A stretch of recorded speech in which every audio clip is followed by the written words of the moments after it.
want to get a first place finish on at least one of these races. Oh no! Coming third. That's so bad. Thank you, Chris. Oh man. It's worse when you think. I can't believe I messed up again. Ooh. I did it again. Yes. I was never really worried. I always knew how this He's just was going to sweating. end. His palms are sweaty. No.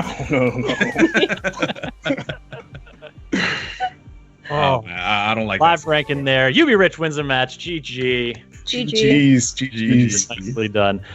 All right, folks, that's going to bring our little Let's Play kind of competitive segment here to an end. I want to thank y'all for participating.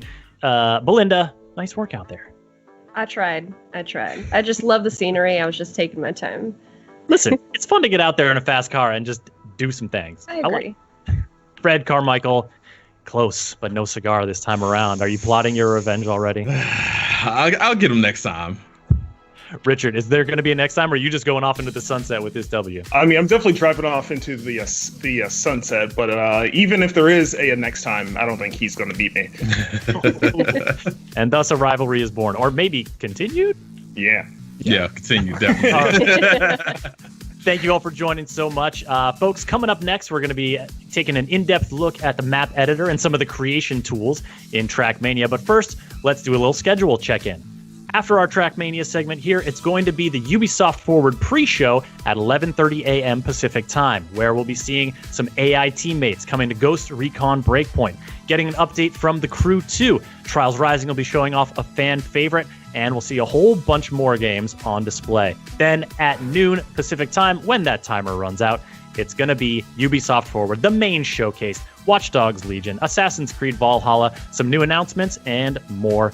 Don't want to miss that one. And after it's over, stick around for an in-depth look at Assassin's Creed Valhalla. That's all coming up here shortly. But now I've got Augustin De Vita, producer at Ubisoft Nadeo, the creators of Trackmania, joining me to talk about creation in Trackmania. Augustin, welcome.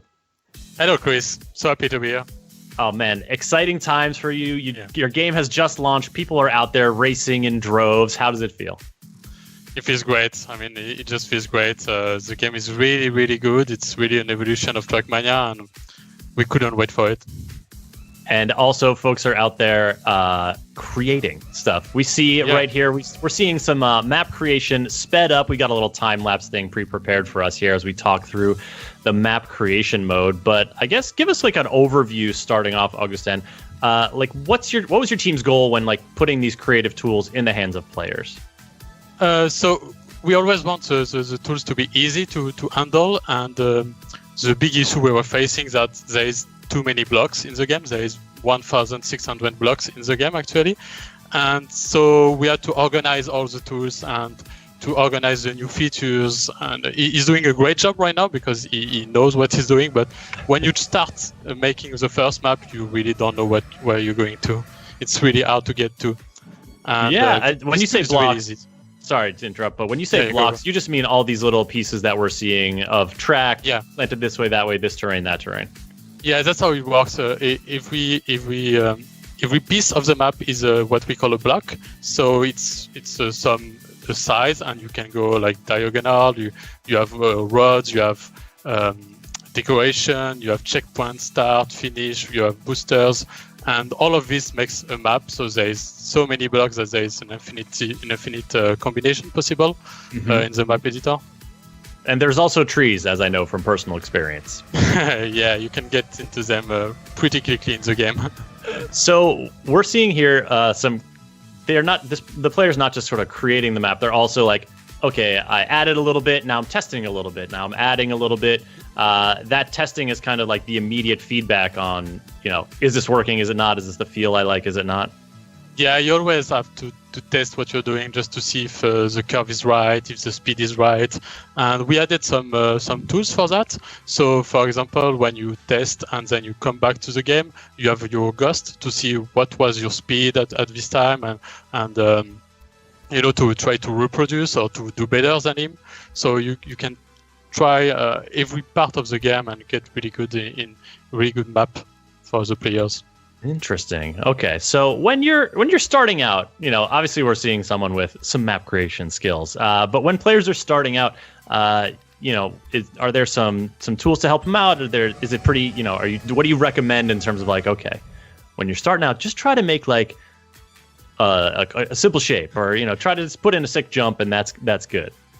Yeah, well, in the free version of Trackmania, there is what we call a simple editor. So there is a simple editor and advanced editor. What we're seeing now is the advanced editor, so with all the tools, all the blocks. And the simple editor is like a best of blocks. So the blocks you need to do like a simple track, but a good one. You can at least make a good one. And I recommend to start with this, and then after you can get to the advanced editor and make crazy stuff like he's doing right now. Nice. Now, is that advanced editor pretty akin to what the Trackmania team uses to create the actual tracks in the game? Yeah, it's exactly the tools that we are using every day to make the track. Every tool we put in the game, we give it to the player as well, so they can make the same track as us. Nice. So you can challenge people to beat you at your own game a little bit? Yeah, and sometimes they're better than us. They do tracks that amaze us. I mean, I played some tracks that I always remember because it was so great. Well, that's when you hire them for the team, right? Yeah, it happened. We hire a lot. Well, the guy doing the video right now he used to be a player, and he's still a player, and now he's working with us. And we always have like pro players coming into the team, and designers and level designers. That's very cool. So, I mean, we're talking here about the Trackmania community then. There are people out there going to be creating these tracks. If they're creating the tracks, they want people to race on them. How do they get folks in the seats, to race on their track? It's really simple with the next Trackmania, because now once you're done with your track, you can just put it out there on what we call a server review, a map review server, and they can, like, everybody can come up and test your tracks. They can rate your tracks, and when they rate it, they give it, for example, 5 stars. Afterwards, if your track is good for the players and we decide it's good, we're going to add it at what we call track of the day, which is like the front page of the game, and everyone is going to play it for sure. Every day there is a new track made by the players. Nice. And so there is also that like server where can any player just kind of go in and be like, let me see what new creations people have today, and then rate them. So if that's your thing, if you're looking maybe for inspiration or just looking to try some wacky new tracks, that's a spot people can go. That's why I do. I always go to this server like every day and try new maps, even if nobody is like pushing a map right now. There is always maps pushed earlier in the day, so there is always tracks to test and new tracks to test. It's really great. Nice. And so if you get that, so you get your track in there, you get enough stars, get considered by the team, and you select them as a track of the day, then people are racing it, and there's some incentives for people to get on that track as well, right? Yeah, every day there will be what we call a competition, a daily competition on this new track at 7 p.m. CST, and this competition rewards with what we call trophies, and those trophies gives you like a rank in a global rank in Trackmania. So every day you have to come, if you want to come to compete on this track, and then you earn trophies and you get better in the game, and you can rank up in the global ranking of the game. Ah, nice. And speaking of competition, we are going to be seeing some of the top community racers take on this very track here in just a few moments, folks, in our next segment. Right now, we're talking with Augustin about creation in Trackmania. And so far, we focused on the map editor, the track creator that we're seeing in kind of a time-lapse fast forward here. But there's also other creative outlets. I mean, you can customize, for example, the livery on your car. Yeah, what we call skin in Trackmania. So you can create any skin you want with what we call a skin painter, and you can share it really easily with the world within clubs. In just one click, you can find new skins that you like, and you can apply them or add them to your favorites. It's really changing game for Trackmania. It's never been so easy to change skin and discover new skins. What's your approach here, Augustin? Do you like pick one you like and stick with it for months, or are you like switching it up every other day, mixing it up? Yeah, I'm switching every day to a new skin. I just go to the list and see, oh, this one is nice, so let's apply it, and then I have my skin in the game. So every day I change skin.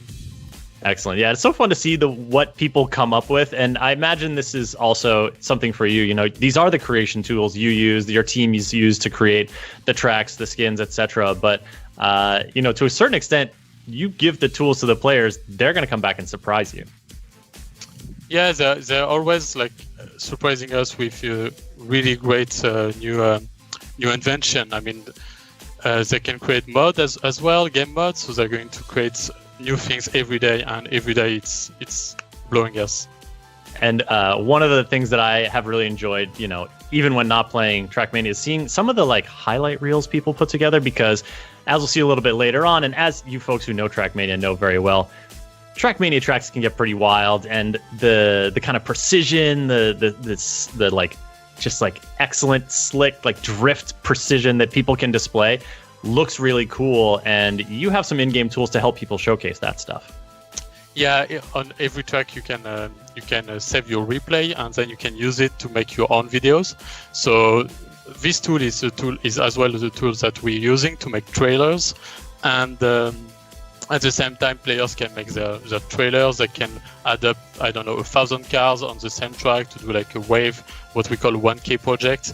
And it's really cool to see what they can do with that, because they can change the light, they can change the skins, they can change the color, they can display text in the editor, and it's really, really great. Well, there we have our completed track. Don't forget to save your tracks when you're creating them, folks. And we'll be taking a look at this. There's an autosave. Excellent. Yeah. Augustin, you put a lot of people's hearts at ease just then. We'll be taking a look at that track in action in just a few moments here. But Augustin, before I let you go, I wanted to touch base on just kind of again that community aspect of, you know, how do people find these creations? What's a great way? Like there's the club system that sort of allows people to connect to different clubs of friends, or maybe this club focuses on certain types of races, and et cetera, et cetera. Just give us an idea of how people are going to share these creations and discover people's creations. Yeah, so in the game there is what we call clubs, and you can create or join any clubs you want, private, public, with friends, for example, or just a streaming community within a club. And within those clubs, you can share skins, you can share maps, you can create what we call a campaign, which is the same tool we're using to create our own campaigns with 25 maps. And you can create also events, so people can gather around and use the same skin, for example, have a club tag and compete within each other on leaderboards and share everything they can. They can also share videos, for example. It's really Excellent. Great. Well, it sounds like there's lots of tools for folks to get creative, to share those creations, to discover new stuff, in addition to just racing and trying to beat the tires off of each other. Yeah. Excellent. Augustin, thank you so much for joining us to talk a little bit more about Trackmania. Folks, remember, Trackmania is available now. Download and play it for free on the Epic Games Store and on Uplay. Augustin, thank you for joining us, and congrats. Yeah, thank you. It's been great. All right, folks, we've got some competitive play coming up here just shortly, but first, another schedule reminder of the order of events today. Our Trackmania showcase continues until about 11:30 Pacific time. Then it's the Ubisoft Forward pre-show. We'll be taking a look at AI teammates in Ghost Recon Breakpoint, getting updates for The Crew 2, hearing from Trials Rising about a special new track for fans who like long rides, and a bunch more. Then at noon Pacific time, it's the main event, Ubisoft Forward, with Watch Dogs Legion, Assassin's Creed Valhalla, and more from Ubisoft's upcoming lineup of games. Stick around immediately following the show for a deeper look at Assassin's Creed Valhalla. And for now, it's back to the track. Joining me now is Omar Ben Abdallah, live producer at Ubisoft Nadeo, to talk about all the ways that Trackmania can get a little more competitive. Omar, how's it going, man? Pretty good, and you? How are you doing? I'm doing good. I'm excited to see some skills. I mean, not that we had no skills earlier. This is a whole different level, right? Because these are some of the top racers in the community. Yeah, what we did basically is invite the 6 or 7, I think, best players of the closed alpha we organized, and we'll be seeing them racing in rounds mode, so they all start at the same time, and the fastest guy win. All right, who's your money on here at the outset? I'll just take the easy pick and go with Shorty since he won that round. There he is. He's there, top of the pops right there. Yeah. And keen-eyed viewers will note this is the track we just saw being created, and actually the 5th place player I think in that round is the one who made it. So, Tona, yeah, you can step it up. I believe in you. Probably can win at least one round. I believe it. So as we watch them compete, I wanted to talk to you a little bit more about, how people kind of like take on new competitive challenges in Trackmania. Because, right from the get-go, you start playing, there's the inherent competition of racing. You're trying to get a better medal, a faster time, and you're racing against your friends. But what are some of the other ways people can kind of get into that broader competitive scene? Basically, what we try to do is to design features that will be good for any kind of level you have on Trackmania, whether you're a professional player or just someone that wants to discover the game and get better each day. So you have a lot of new ways to train and get better at the game, gaining more medals, maybe reaching the gold medals on all the maps of the official campaign, which is a great achievement already. You'll be able to play against VIPs, ghosts, which means that you'll be able to compete against yourself or against your favorite streamer, against your friends. So yeah, quite a lot of possibility to get better at Trackmania. Nice. So I like the streamer touch because then if you're watching them in the chat, say like you can kind of see when they've laid down the time and then go take yourself to the track and see how you stack up. That's good. Like that's a feature we love at the studio because you can compare yourself against someone you would love to play against and maybe beat him and be happy with that. Excellent. Shout out to Tona, who did take that second win on the track of his own creation. Nicely done. So we're on to a new track here, and see, that's the kind of move that when I'm flying really out over the over Oblivion. We all did. Like it took us some time to get used to those new way of driving. Yeah, and so these folks have played a little bit already, but in terms of what they're seeing, what competitive players are seeing in Trackmania, what's kind of some stuff that's going to be a little bit, oh my goodness, no way. That's scary. It's okay, that's only the warm-up. It's only the warm-up. Yeah. No wonder they're sending it. No wonder. Yeah.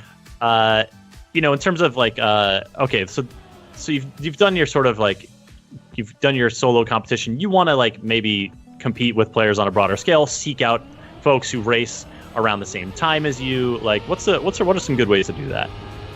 Well, what we have currently on the game will be daily cups, which is something completely new for Trackmania, where you'll be able to compete against every player in the world which wants to participate every day at 7 p.m. European time, and basically you'll be able to see how good you are on the track of the day and compete against everyone in the world and see how good you are against each other. Then obviously you have the Nations League, which will happen each week, where you'll be able to represent your country and see which country is the best basically each week on the game. And then the Open Grand League, which is a great way to feel the pressure of the professional players because you'll be playing on the same maps and the same format as the Grand League. So you'll be basically living the experience of a professional player by playing the Grand League. And maybe if you get good, maybe at some point you'll be joining the Grand League and play against the 16 best players in the world. Oh my goodness! Well, we see Grand League plastered all over this track here. That's the sort of highest level of Trackmania esport. It is basically what we have on the Grand League is the 16 best players in the world. You cannot have anyone better than them, and we just put them on a special format that we designed where everything is possible until the end and the last second of the last track. So it's really great to see, and we're excited for the next season, which will start on September. Nice. So in September, more Grand League action coming your way. But there's a lot of competitive space in between the tippy tip top for you to get involved. And is that something that in terms of like, I just booted up Trackmania, I've raced a little bit. Is that going to be easy for players to find? What's the way to get into that? Yeah, you'll have an in-game menu which is called events, and basically you'll be able to check out the events you want to play maybe during the week, and it will be also easy for the people to create events through the clubs, where you'll basically be able to create an event in less than 2 minutes and decide which map you want to have, which kind of format. So we made everything easier for everyone on Trackmania. Nice. So that can even be just you creating the events to just play with your friends or Yeah, your also. Yeah. classmates or whatever else. Yeah. Nice. And so these clubs, this is kind of a way, like clubs are also a way that people can get into, finding people who, like to race at the same time again, or, are friends or are connected through different ways. And the clubs can be kind of any size, right? Yeah, you can have a club which is completely private and where you play only with your friends or your roommates, classmates, or you can just have a public club which is available and joinable by everyone, and just have fun with a lot of people doing a lot of events and organizing a lot of content. And maybe just a club that focuses on huge jumps, like the one we just saw there. Like we see, only jumps maps, and that will be quite great, I would say. Quite fun also. This is a pretty close match. Actually, the we have top a leader only has a great few points ahead, so I like it. Thanks for recruiting these folks into the action here, to give us a look at some real speedy, real tight turns. Yeah, you can see how good they are by their drifts and how well they know the maps, obviously, since they've been playing the alpha for, I think, a bit more than two or 3 months now. So they're getting used to the game, and they're playing really good compared to what we do. I wish I had watched them play before our session earlier, but that's all right. For the future, you can play against their Ghost if you want to learn the map, actually. That's true. Although, can you really learn from a Ghost if it just screams out ahead of you so fast you can't even see it? Just try to follow it. I'll work my way up. So these community events, this kind of this stuff that is organized through clubs, so it's organized through clubs, which is kind of organic, and players all around the world can make that happen. But you at Nadeo are also sort of curating stuff and experiences and events for players to get into. Yeah, what we try to do is to have a mix of community event, where basically we have players organizing event. That's something that is there for more than 14 years now on Trackmania, so we love to see that. We love to see community creating content on our game. We also organize ourselves our events through the Grand League, the Daily Cups, the Nations League, and things like that. So it's kind of a mix of trying to get content for every kind of players, and also a way to be able to create content and events, whether you're a great player or just want to have fun with your friends. Nice. Wow. The time separating the top finishes. That's really great, and that's really fast. Is very, very tight here as we move on to, I believe, our fourth and final map of this competitive section. And it's still really close. All right, folks, it's down to the wire. Omar, still believing in your racer Shorty out there? Yeah, I think he's first. So I mean, came in first that race. Yeah, and that's a great map. Everything can happen there. So might be someone overtaking Shorty. Do you like that kind of map where, I mean, it's exciting, right? Because dramatic stuff can happen, but also it's a little scary. Like, you can just fly off the track and lose everything. It's all gone. you can go from first to last basically by doing one mistake and one short mistake. So that's pretty exciting for the spectators. It's not that fun for the players, obviously, because you don't want to lose everything on one turn. But yeah, that's how you handle pressure on Trackmania. Yeah, at some point, fun becomes it's the thrill. You're risking a lot more for the bigger payoff, right? Yeah. What do you call this kind of road surface here that's like a hill in the middle? I was trying to figure this out earlier. Actually, we do have a name, but I don't like to use it. I just let people call it as they want. I'm calling it a different way in French, obviously. Sure, of course, yeah. Basically, everyone can name the road as they want, and there's many ways to say it, select the road we are seeing right now. The language of racing. It takes many forms. Yeah. All right, so we're watching the competition play out here. Once people, Trackmania is out now, free to download and play. What would you recommend in terms of okay, I just want to get into the competition against other folks. I want to challenge myself right out of the gate. What's the best way to get that started? To be quite honest, the best thing will be to play the Daily Cup, because you'll be facing players from all around the world on a track that is known only each day. So the track of the day map. So you'll be able to see how good you are against other people, and you can do that every day. So you can maybe see your progression on the whole week, and maybe at the end of the week you'll be able to beat people that you wouldn't even think about on the early state of the week. I like that. I like that kind of like, because a lot about kind of competition is that progression and the sense of moving up in the rankings, but also of like this person is always the one who I see a few places ahead of me. Like you're chasing them. Yeah. You want to track them down. Now this is our last race. Is that right? Yeah, last round, and Shorty is second, so I have quite some pressure, to be quite honest. The pressure is on. They're coming around these not quite slalom, but he's in there. Oh, yeah. Yep, coming up around this big, it's like S turn. He's still first. I believe in him. He can feel the positive vibes coming from you. You can see the slow motion vlog there, which is quite fun also to watch. And he's finishing first. Great. There he goes. I got it. Looks like Omar backed the right racer. Shorty coming in with a victory. And Omar, thank you so much for talking about competitive Trackmania. Anything else you want to mention before we wrap it up? Well, obviously, thank you for having me, and thanks to the players for playing this competition. Thanks to all the closed alpha players we had, because they help us truly to make this game better, and we're pretty happy with the Trackmania we have right now. So yeah, just play Trackmania, it's free, and have fun on it. I'm pretty sure you'll have, and yeah, that's it. All right, Omar, thank you so much. Trackmania, folks, it's out now on Epic Games Store and Uplay. Go ahead and download it.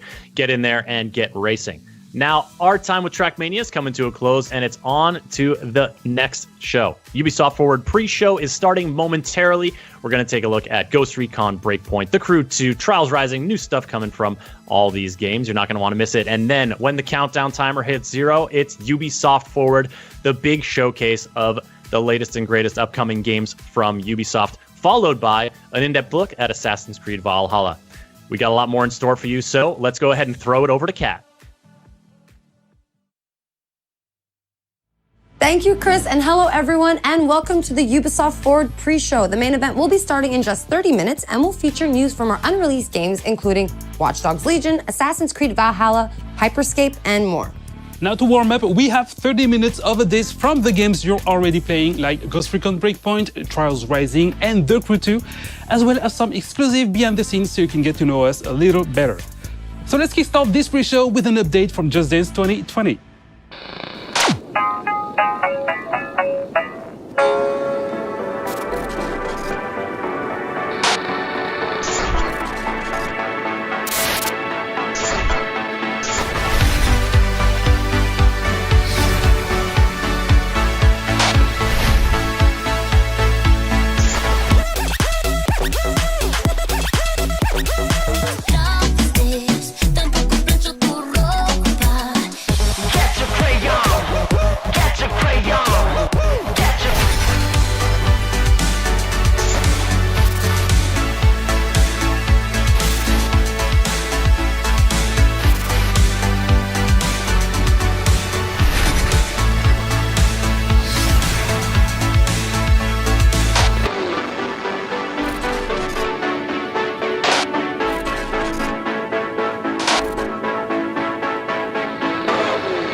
If you're a Just Dance fan and want to win some cool swag, head over to the Just Dance website for all the details.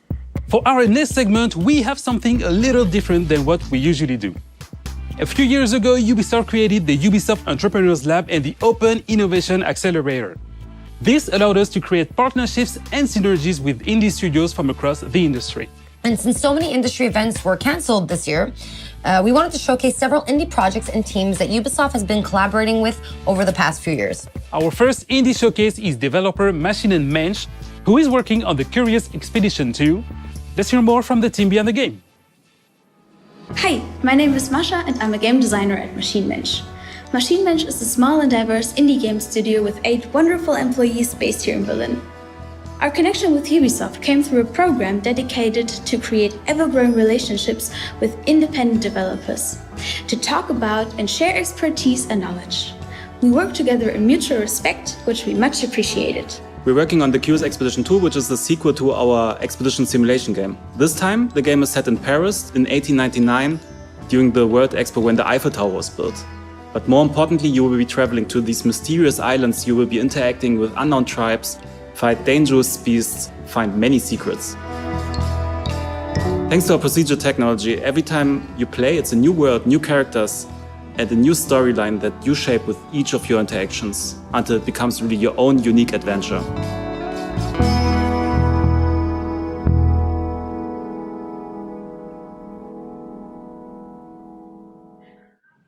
And we will have more indie guests coming up later in the pre-show, so stick around. Now, a while ago, Ubisoft released its very first live-action TV show on Apple TV+, and it's a comedy about making video games called Mythic Quest Raven's Banquet. And to keep the show authentic, Ubisoft's Red Storm studio went above and beyond by creating a playable sandbox for the game that is actually featured in the show. So now let's head behind the scenes for an exclusive look. This is the home of Clancy. Okay. It's very Clancy-esque. Yes. I get it. All right, now I'm starting to understand. Right. I too keep all my awards at the front of my office. It's entirely empty. So Mythic Quest is Ubisoft's first live-action comedy. The whole show is about a team that is developing a super successful MMORPG, and it's about all the people within the game development team and their relationships and what they go through in creating one of the world's most successful games. All right, incredible. Thank you. But are we sure that we're finished? When we heard about what was going on, we weren't really sure if we were a great fit because we've always made shooters realistic. And we listened to the pitch and we were super excited about the idea. So we thought, all right, what does Ubisoft have that we could channel to fit this? You're fucking me. Yes. You're fucking me. But I'm not enjoying it. It's for the game. When we started on the project, I think we imagined we would just make video clips that would run on screens in the background or something, so it would feel like a real game studio. But once we saw the script, once we started collaborating with the team, we realized, oh, they want a game, like an actual game. Of course, making an actual game would take years, so we started selecting the pieces that they really needed for certain scenes. And from there, it was not long before we said, what if we make this actually playable? What if we make it so you can connect a controller and control the characters? And so that's what we ended up doing. The thing that I love most is the shovel. Exploding people's heads with this thing is straight fire. Crunch, man. We had requests to do things like make a contagious viral disease in which people bleed out of their eyeballs first, then they bleed out of their anus, then they vomit and bleed out of their anus at the same time. We set it up in such a way that you could trigger it in stages because we didn't know what the timing was going to be. The idea here is we can hit it and control the timing of when things are happening. So the next time you hit it, he starts puking out blood. And at this point, we would probably have the camera start panning back like this. And then you can hit the button again, and you can see the blood ocean itself has started coming in. And so now they're all bleeding out of the back end as well. And then the final is just everybody exploding in bloody gore. And then this was Keith's idea. He wanted the skulls coming up and bobbing up and down in the water. So. That's part of Blood Ocean. David, can we actually make this quick? I've got a lot of work to do stripping Blood Ocean out of everything. Yeah. Releasing a disease into the game right before a global pandemic was not a great look. Today was the first time we showed Mythic Quest Raven's Banquet to an audience. I've never seen it with more than 6 or 7 people in a room. And so I wanted to make sure that we gave them an opportunity to hopefully recognize that this is a giant love letter to them, to the industry itself. I was a little nervous, I gotta be honest. I thought it was gonna be a little cringy, but it was fantastic. I thought there was a lot of truth and in the humor. It's about time that we had a show about our industry. You could tell when the audience was laughing, when they really hit something that felt like the game industry. I think it's brilliant.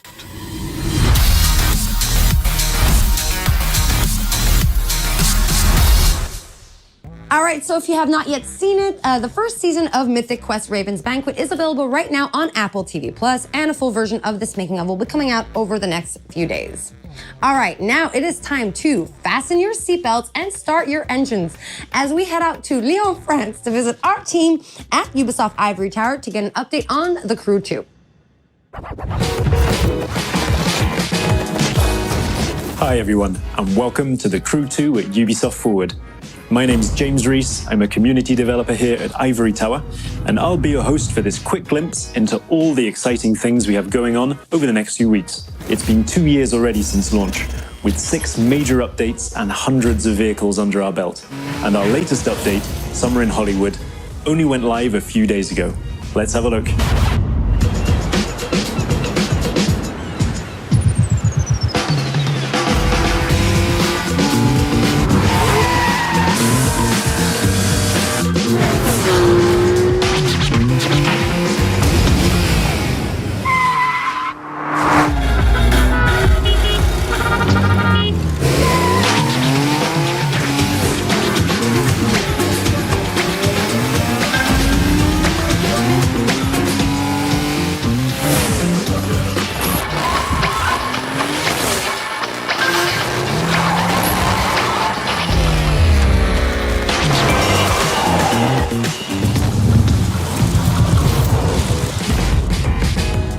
Wait for you to get your hands on what's coming.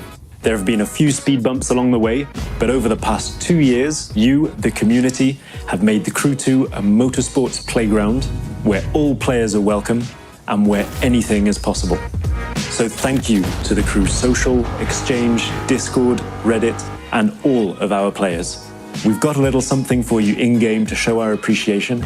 It's the 67 Volkswagen Beetle, so let's see what kind of Hollywood twist you can put on it. That's it from me. There'll be more news dropping over summer, so keep your eyes peeled, starting with this.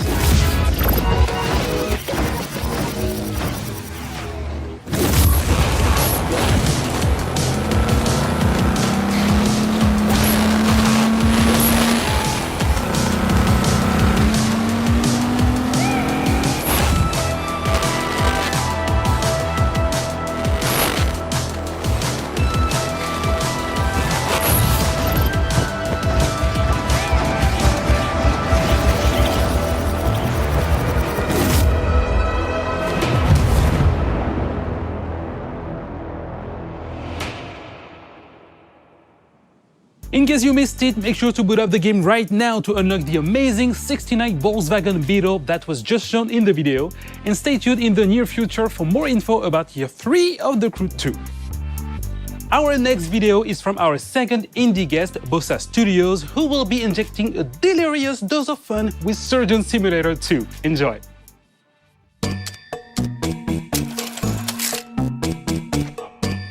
Hi, I'm Nate from Bossa Studios, and I'm a senior game designer on the upcoming Surgeon Simulator 2. So at Bossa, we're always keen to share game development knowledge, and Ubisoft has been a fantastic partner in this. They deliver lectures on procedural content development and player science. And in turn, we shared with them the ideation processes that we use to develop initial ideas into living, breathing games. Which brings me on to Surgeon Simulator 2. We've really doubled down on the physics-based pandemonium that the series is notorious for. And we've pretty much expanded on every other aspect of the game as well.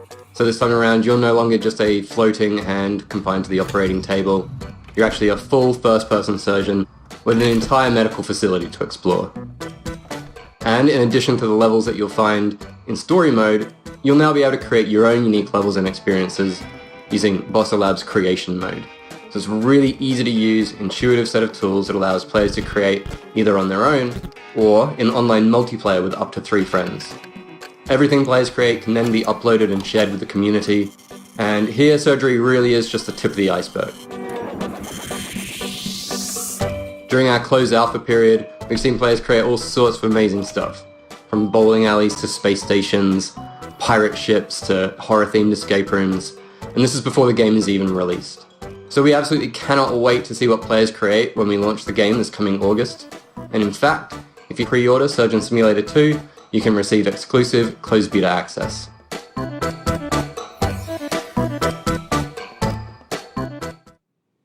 So for those of you who are just joining us, you are watching the pre-show, and Ubisoft Forward will start once the countdown on your screen reaches 0.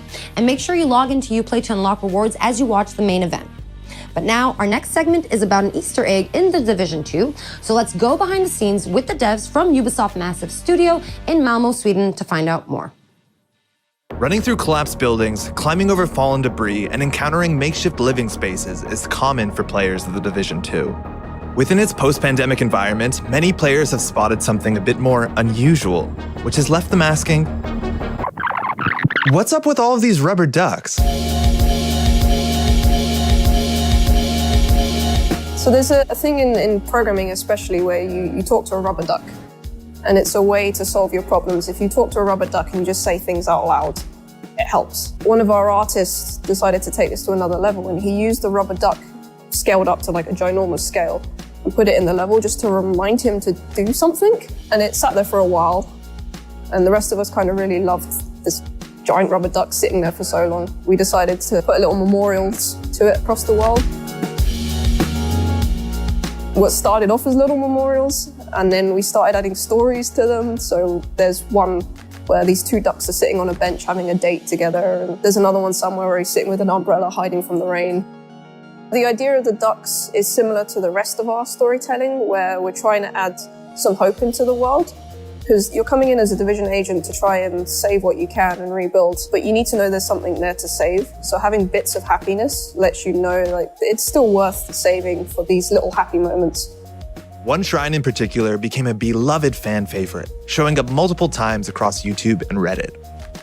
So, Karen, how was your day? Well, Luke, it's been productive.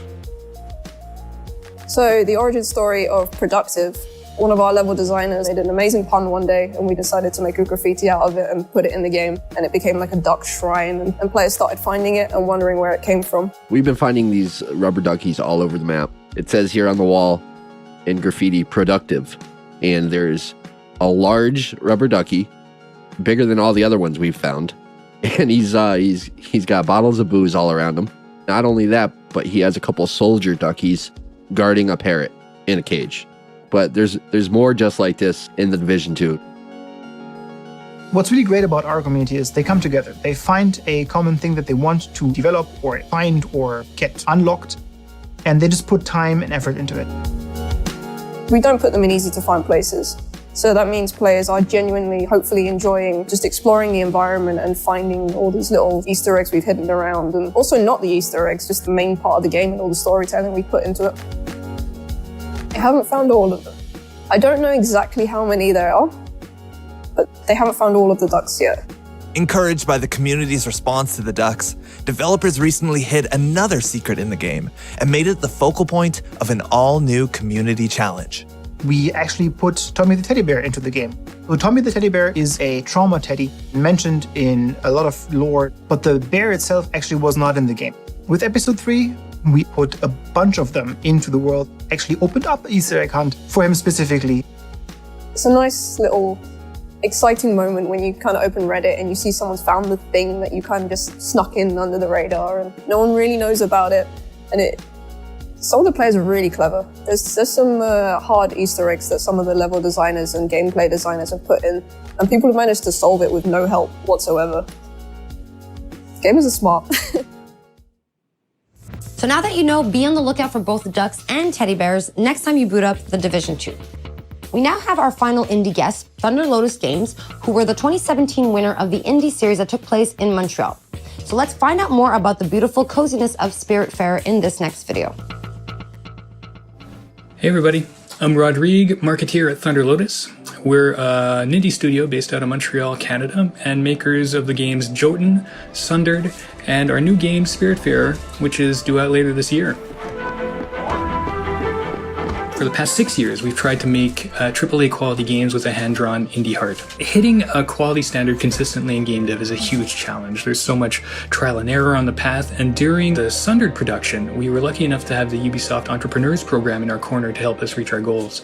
As co-winners of the Ubisoft Indie Series in 2017, we received not only generous funding, but also crucial mentorship and access to the Ubisoft testing facilities. So we're grateful to Ubisoft for their support and helping us make what would become our biggest success to date. We've taken that experience with us onto what is our most ambitious production yet, and that's Spiritfarer, which we're calling a cozy management game about dying. In Spiritfarer, you play Stella, the newly appointed ferry master to the deceased. And as Stella, you're going to build a boat, you're going to explore the world in search of spirit passengers seeking passage to the afterlife. You're going to spend relaxing quality time with them, you're going to create lasting memories, but ultimately, you're going to have to learn how to say goodbye to your cherished friends. It's a game that's near and dear to our hearts, and it's something really special. We can't wait to share it with the world later this year. So look for it soon on PC, on Xbox One, PS4, Nintendo Switch, and Xbox Game Pass. Thanks a lot, and cheers. It is time for an update on our favorite motorcycle platformer with the insanity, pain, and triumph we all know and we all love. Trials Rising came out last year, but I think the team from our Red Link studio in Helsinki has a little surprise coming to the game for the fans of the franchise. So let's take a look. Swear you'll be the death of me!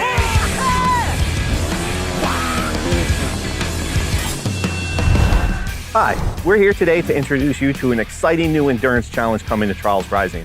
But to make sure that we respect social distancing guidelines, Auntie and I decided to... Do I fire the goose now? What? Fire the goose? Fire!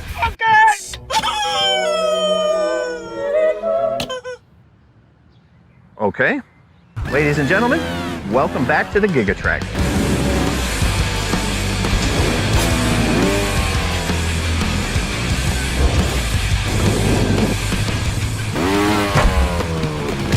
Far from a remake of the classic track from Trials Evolution, this is an all-new journey across the world of Trials Rising, in by far the longest track that we've ever put in a trial.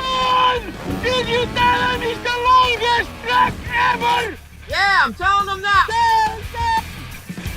By far the longest track we've ever put in a Trials game. The Gigatrack will take you across many different environments, from the iconic... Environment! Tell them about environments, please! Yeah, I was just... Maybe you want to tell them. The Gigatrack is like life. It starts and it ends and it's long. Depends how you enjoy it. And also one secret thing. 4 tells the answer to 1. Prepare for the ultimate test of Trials endurance. Gigatrack releases this Thursday, July 16th for the low price of... Did you tell them it's free? You heard that right, riders. Gigatrack will be available for free to all Trials Rising players when it releases this Thursday.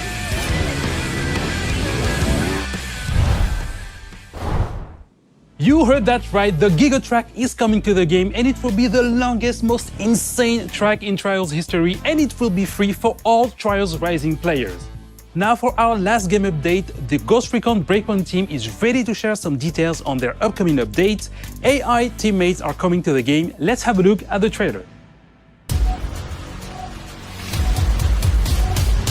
The time has come.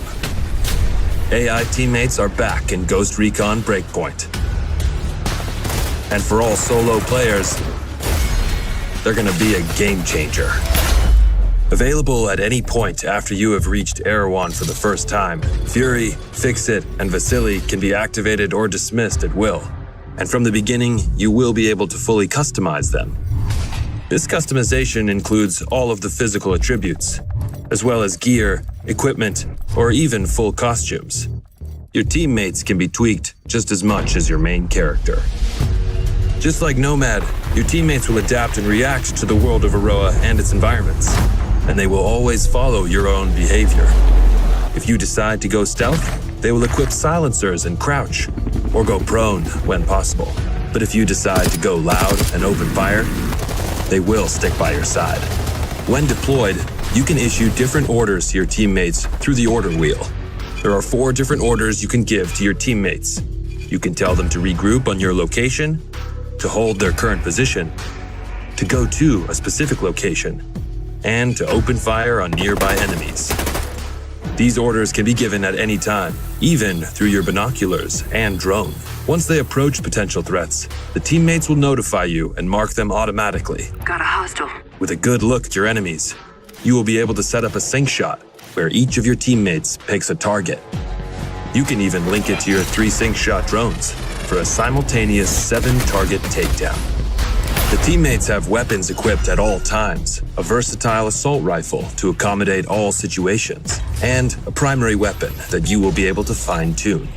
Indeed, apart from mark upgrades and passive bonuses, the full gunsmith is accessible to your teammates. And their weapon of choice will have a direct effect on the battleground. Depending on the type of weapon they have equipped, the teammates will adapt their engagement distance and rate of fire. From close distance shotgun wielding, all the way to long distance sniper shots.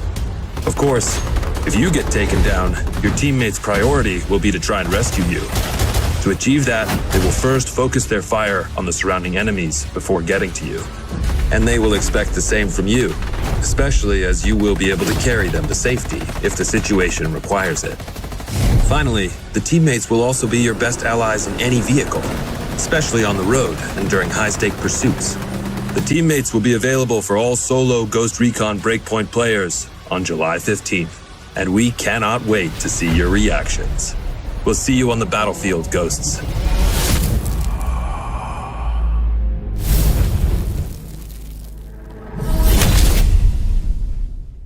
Hey Ghosts, I'm Grace from the Ghost Recon team. As you've just seen, the AI teammates are finally landing in Ghost Recon Breakpoint with our next major update on July 15th. Alongside the AI teammates, this update comes with a ton of new content, including a gunsmith upgrade, new PvP content, quality of life updates, and more. You will be able to try it all during our next free weekend from July 16th to July 20th. But that's not all, we've got one last thing to show you. Enjoy, and we'll see you on Aroa, Ghosts. To anyone listening, this is Haruhi Ito speaking for the Outcasts.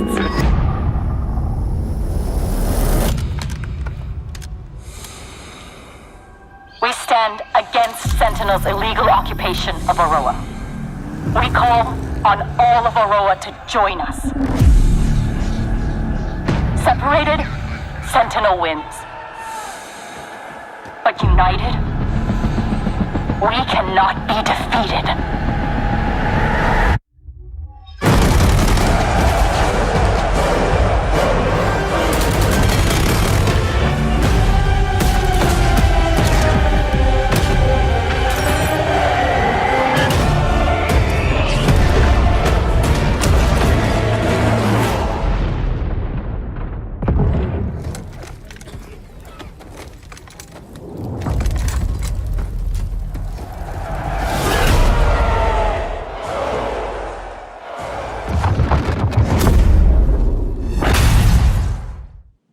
And now our very final video for this pre-show is another episode of our wow moments comparing the craziest and coolest clips from you, our players.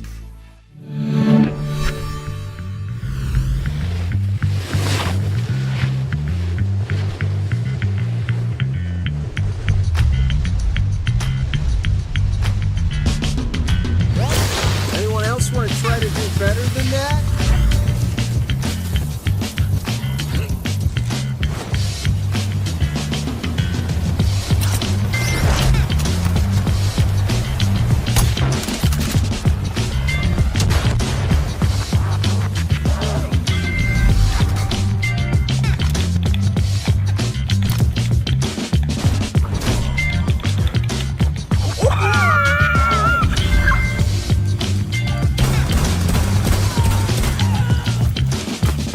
I was gonna interrogate him. Oh, you can interrogate this guy though. Oh, okay.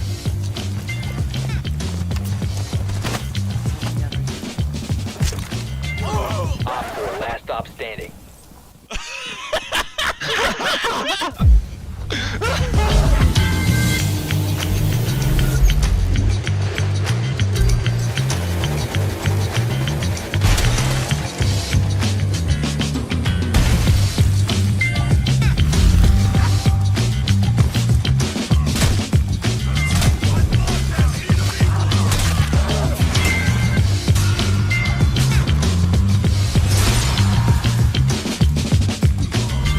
So there's a line that people want me to yell, but I can't usually do it because I'll freak out my neighbours. But as you can see, I'm at the Crashing Ocean Beach and there's no one too close, so... Reloading! Fuck, someone saw me, I gotta go.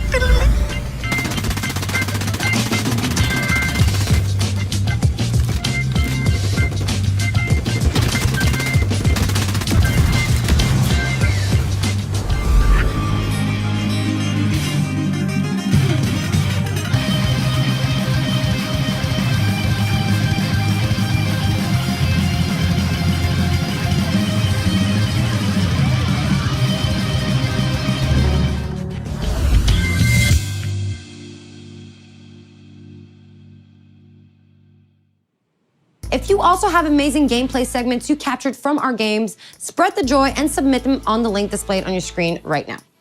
All right, guys, it is time for us to wrap up this pre-show. Don't forget to stay tuned for our post-show featuring a deep dive into the world of Assassin's Creed Valhalla. Thanks a lot for watching this pre-show and enjoy Ubisoft Forward.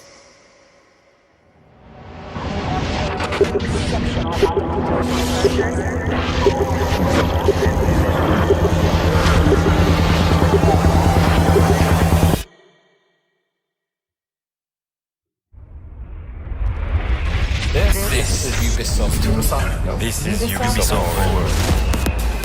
Explore our worlds. Meet the devs. See the games.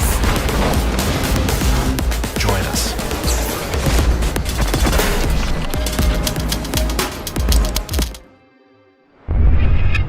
Hi everyone, I'm Neelam Kumar and I'm very excited to be co-hosting the first Ubisoft Forward with the talented Yusuf Mageed. Today's show is all about getting up close and in-depth with all the exciting games we have in production here at Ubisoft. I'm Yusuf, but there's no time to waste. So let's head straight for the streets of futuristic London and see what the hackers of DedSec are getting into.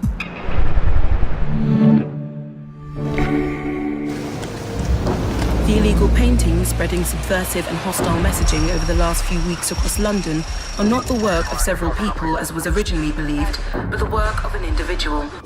The criminal suspected to have links with the terrorist group DedSec is marked as potentially dangerous.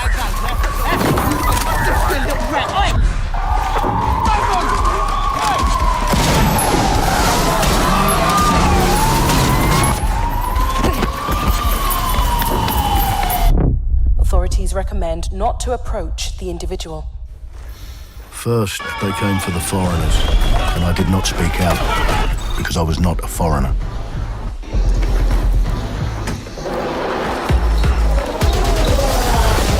Then they came for the protesters, and I did not speak out because I was not a protester.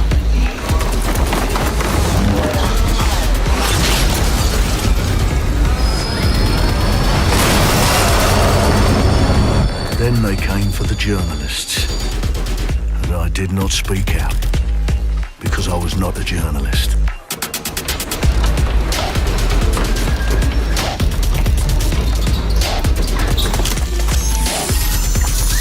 And then they came for street artists, but I did not speak out because I am not a street artist.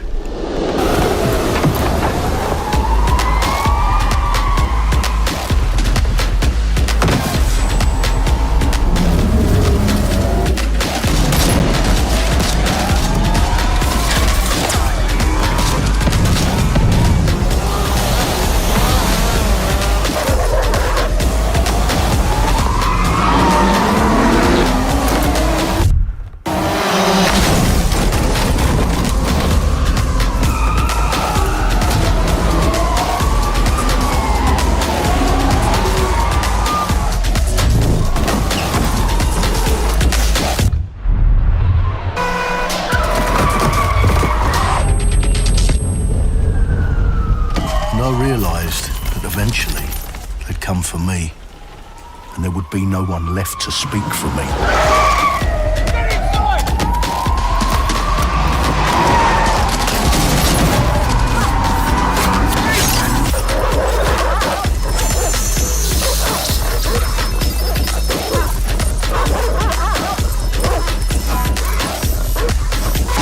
Right! Oh! Where are we off to, sir? It's fine! I'll show you the way!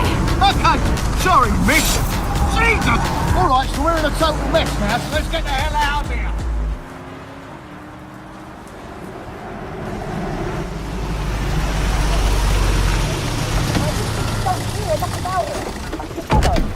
And there's nothing more debilitating than that. Right. This way, not to be able to do what you're passionate about. After a long night, London is in chaos. The main arteries through the city are blocked. Hundreds of heavily armed Albion... Well. Welcome to the Resistance. There's a welcome gift for our new members. But the disappearance of the criminal... You could have told me it was a bloody costume party. Try it on. The new key suspect has been identified as David Ford, a 43-year-old London taxi driver. He has no criminal record, but is currently believed to be a terrorist. People have been asked not to approach him. The authorities advise all residents.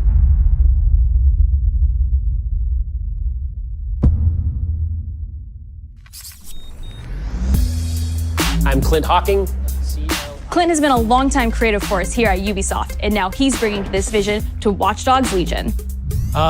So yeah, what we just saw was an amazing short film by the director Alberto Mielgo that was inspired by Watch Dogs Legion and looks at the game and the universe and the characters through his incredible artistic vision and visual style. The city needs a resistance. Like the film, Watch Dogs Legion tells the story of ordinary heroes setting aside their differences in order to come together as a collective and to fight for a positive change. You can literally recruit and play anyone who you see in the open world. You profile people that are interesting to you, you help them with their problem, you play their origin mission. Just help me get some closure and I'll do whatever you want. Sounds like a DedSec problem. Leave it to us. And that's how you recruit them into your team. And then they become the heroes of the game and the stars of your story. And what are you doing in my flat? You with Albion? Please, think more underground. You with Albion? I'm tickled, but think more underground. What, DedSec? Yeah, right, and I'm Che Guevara. You're done. And they make the story not only, unique to them, but unique to you as the player and personal to you because they're, heroes that you've chosen and invested in. What would I say to fans? I guess I'd say, take care of yourselves, stay safe. Welcome to the Resistance. Our London town. A modern metropolis. Built on history and prosperity. Only took 12,000 years to build it up, and one night to tear it all down.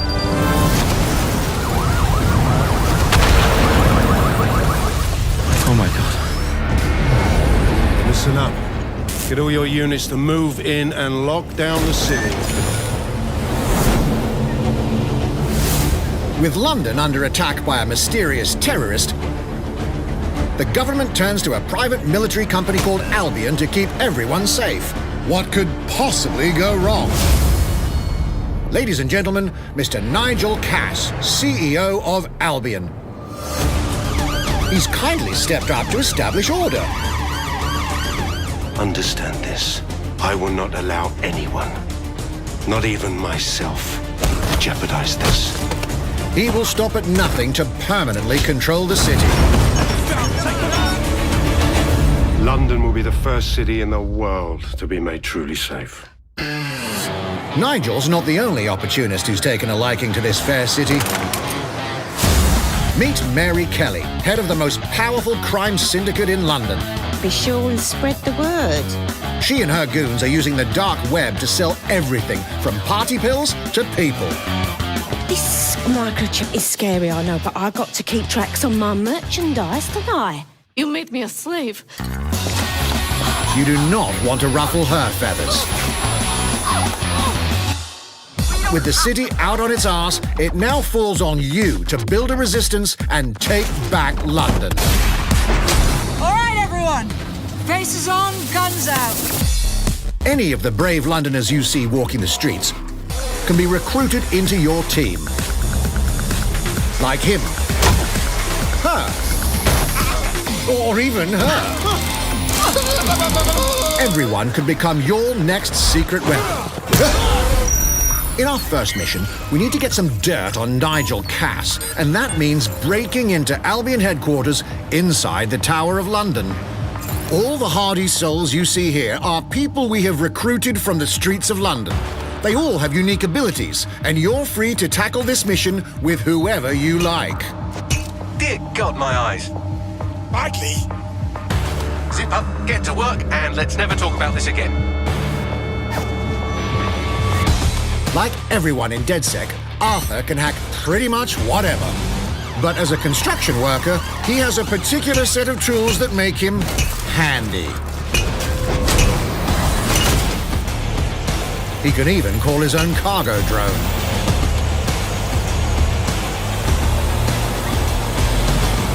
Perfect for gate crashing, when you're not invited.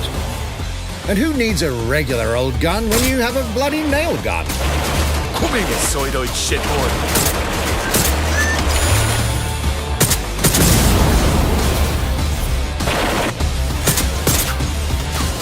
Jesus Christ, what is that thing?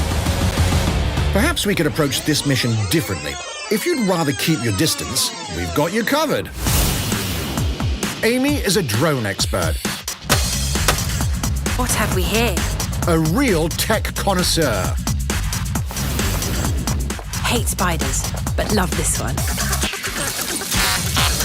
What an adorable creepy crawler. Here we are. Let's class the place up. A drone expert does have the unique ability to summon their own drone. This little darling is fast and stealthy. She aims, she fires, she hits. I'm reading incoming drones.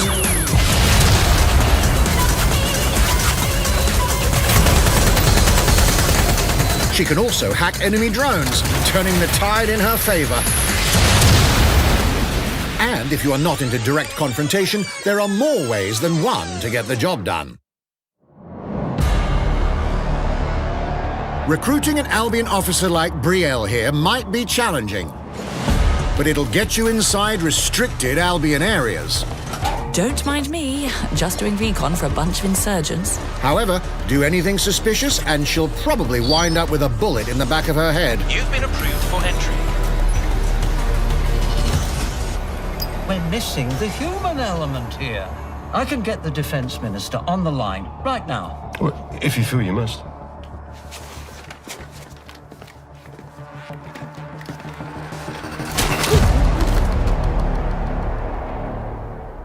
Criminals running our streets, illegals threatening our families, the police commissioner himself, assassinated by terrorists. Well, that seems to be enough evidence. Next up, we're crashing Mary Kelly's organ farming operation and putting a stop to it. That's good. The buyers expect high quality stuff. And we need a hard nut for this. Impairing our frontal lobe again, are we? Bags, don't disturb me in my natural habitat. Say hello to Mickey. The man lives for his team. That put another hair on my chest. And doesn't mind getting his hands dirty.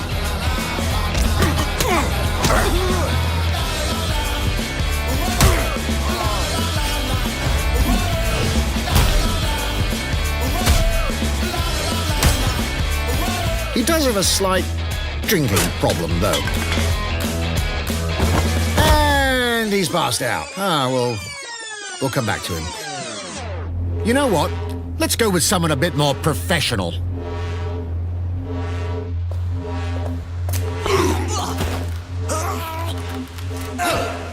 It's almost crass to call him a hitman.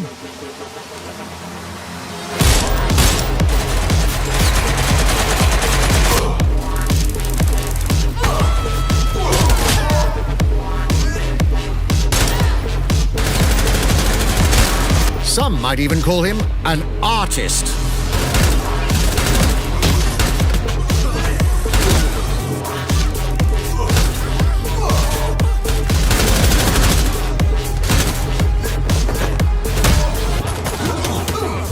Here's the bastard responsible. Done and dusted. Not bad if I do say so, innit? Not everyone in London is a legendary assassin or a super spy, but everyone can be a hero.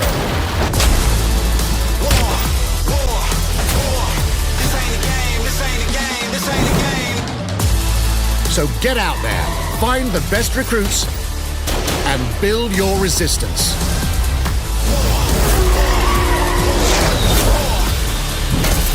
It's time to take back London.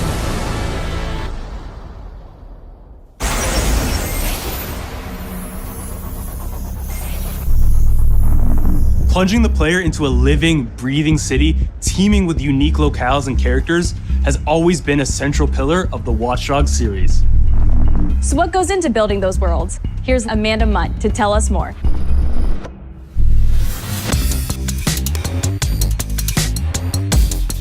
My name's Amanda Munt.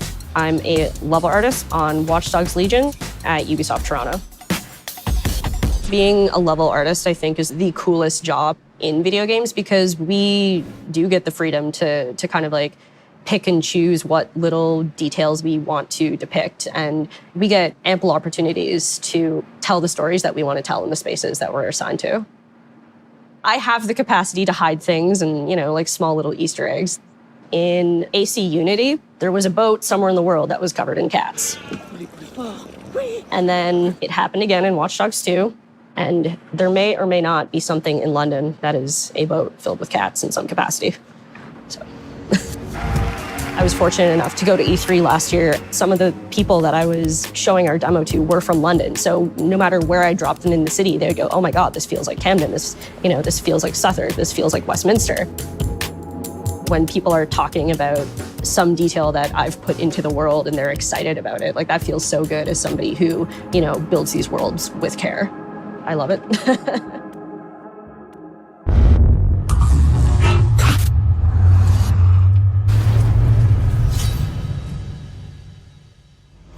And now some news for Brawlhalla fans. In just a few weeks, you'll be able to battle it out with your favorite legends on iOS and Android devices.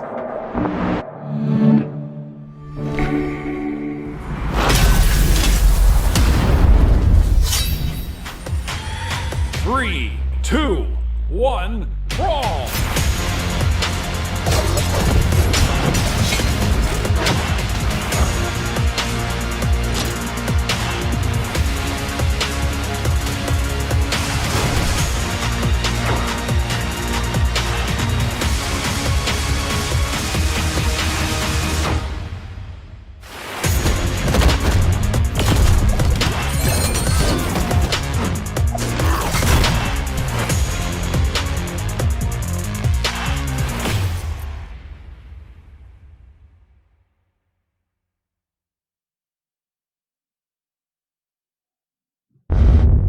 And now, whether you need a Tom Clancy action fix on the go, or want to dive back into one of the most beloved fantasy franchises in gaming, we've got you covered.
Target is being held on the ground floor. Go, go, go!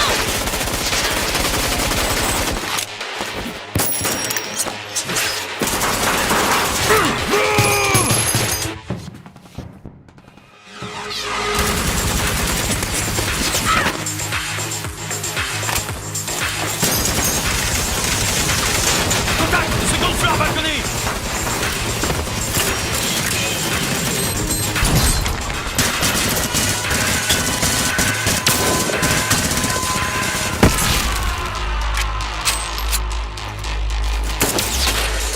Contact! Monk chain is down. Request air support. Target northeast rooftop. Roger. Inbound. Danger close. I need an EMP deployed now. EMP imminent.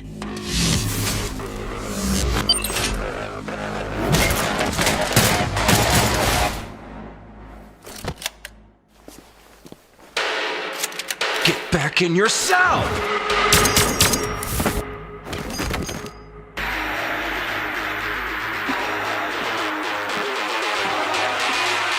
Hey, take this. Don't make me regret this.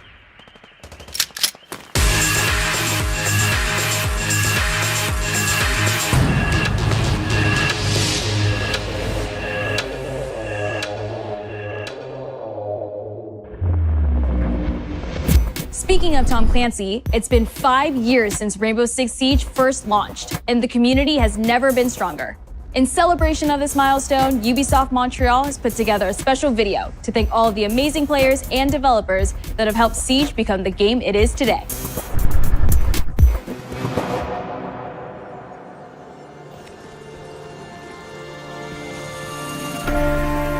In December 2015, a small team released Rainbow Six Siege. A game built on a strong vision, creativity, competitiveness, and team play. Pour le joueur, le 1er décembre, c'est un début, mais pour nous aussi. Il faut tout de suite s'engager et dire aux joueurs, ce jeu est installé, tu peux t'y installer aussi, et nous serons là. That original vision was quickly adopted by our passionate community, propelling it to a whole new level. I got it! This is such a special moment, and being at 1 year anniversary of Rainbow Six now, game being stronger than ever, more players today than we had in the past, it means the world to us. But we also had our share of challenges. Health that touches upon subjects like matchmaking, connectivity, all those aspects are absolutely critical to the experience of the player. Through it all, we're always driven by you, our community, and together, we grow stronger. There is no sequel plan, and we're here for the next 10 years, so expect more Rainbow Six in your life for quite some time. Look at this.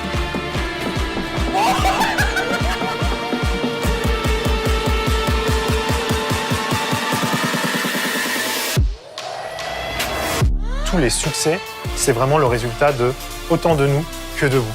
Ce jeu, il est autant le vôtre qu'il est le nôtre, nous, l'équipe de développement. Now 60 million players strong, we're just getting started.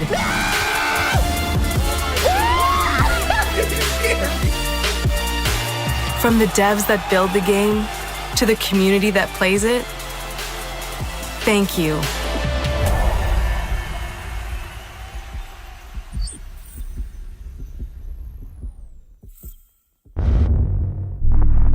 If you haven't tried it yet, dive into our new Operation Steel Wave update available now and take Ace and Malusi out for a spin. A few days ago, we introduced y'all to a brand new multiplayer shooter. Now, it's time to venture into the hyperscape.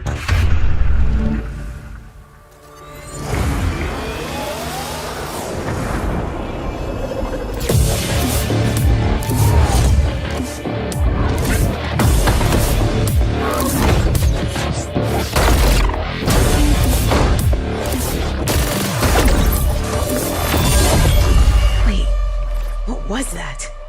A hack in a hyperscape. That's not supposed to be there. Let me get you all up to speed, okay? About 30 years ago, everything that we feared about our future started to come true. We made some good decisions. We made some bad decisions.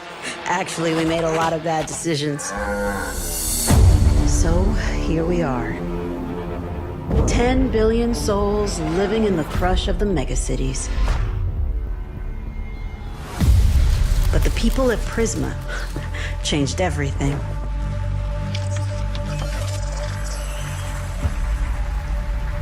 They gave everyone a way out. The hyperscape. In the hyperscape, the biggest draw by far is Crown Rush. This is where anyone can become someone.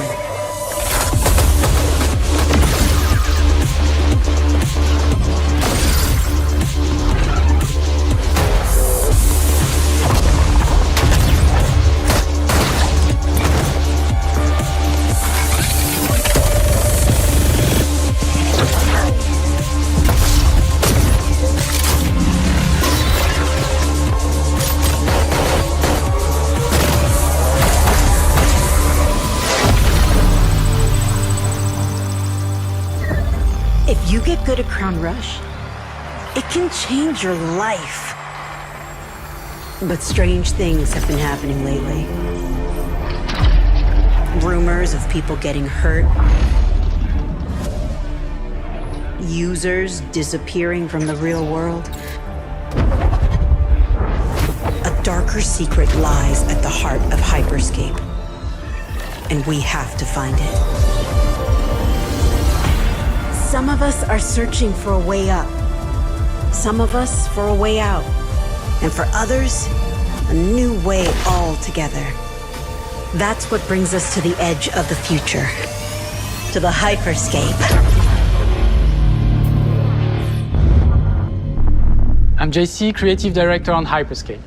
JC's work on Far Cry Primal and multiple Prince of Persia titles has established him as a top creative here at Ubisoft. For me, what's exciting is we started building it from scratch. Seeing it grow, adding ideas is really cool. Hello, contender. Welcome to the Hyperscape. The game takes place in 2054. It's in a future where humanity has grown a little darker. One of the companies there, they are launching what's called the Hyperscape, which is a virtual world and the internet of the future. It's the place where everything converges. Within the virtual world, there is a battle royale that takes place in the virtual city of Neo Arcadia.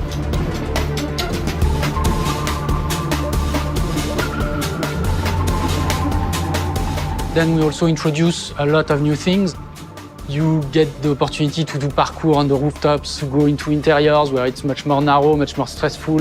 You get to go to the landmarks where there's more opportunities to get cool items, but also more players, so it's a risk-reward kind of deal. We introduce the notion of hacks, special abilities that you can pick up on the fly to adapt your tactics. With hacks, you can do things like teleport yourself, you can wrap yourself into a ball and bounce around the battlefield. So a lot of abilities that let you have fun, that are toys that you can play with. And finally, it's made as a spectacle, so all the viewers will be able to interact with the game on different levels through the Twitch extension. So every few minutes, there's going to be a vote, and viewers will be able to decide what effect they want to affect the whole battle. So things like changing the gravity, infinite ammo, or stuff like that. So players, while this happens, really have to adapt to all kinds of stuff that is happening. So for me, it's really exciting because right now, as we speak, we're launching the open beta, and so it's going to be available for free-to-play for all PC players worldwide. And I really want to thank all the players, all the streamers, and all the viewers who participated in tech test and who will participate in the open beta. Here's a short glimpse of what you can expect.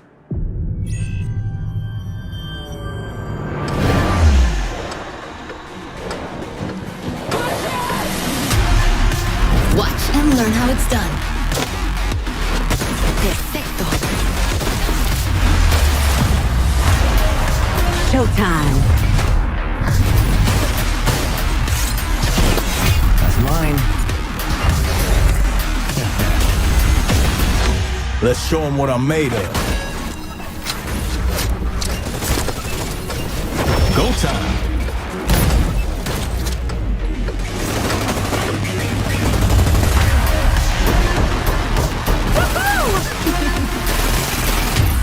Watch closely.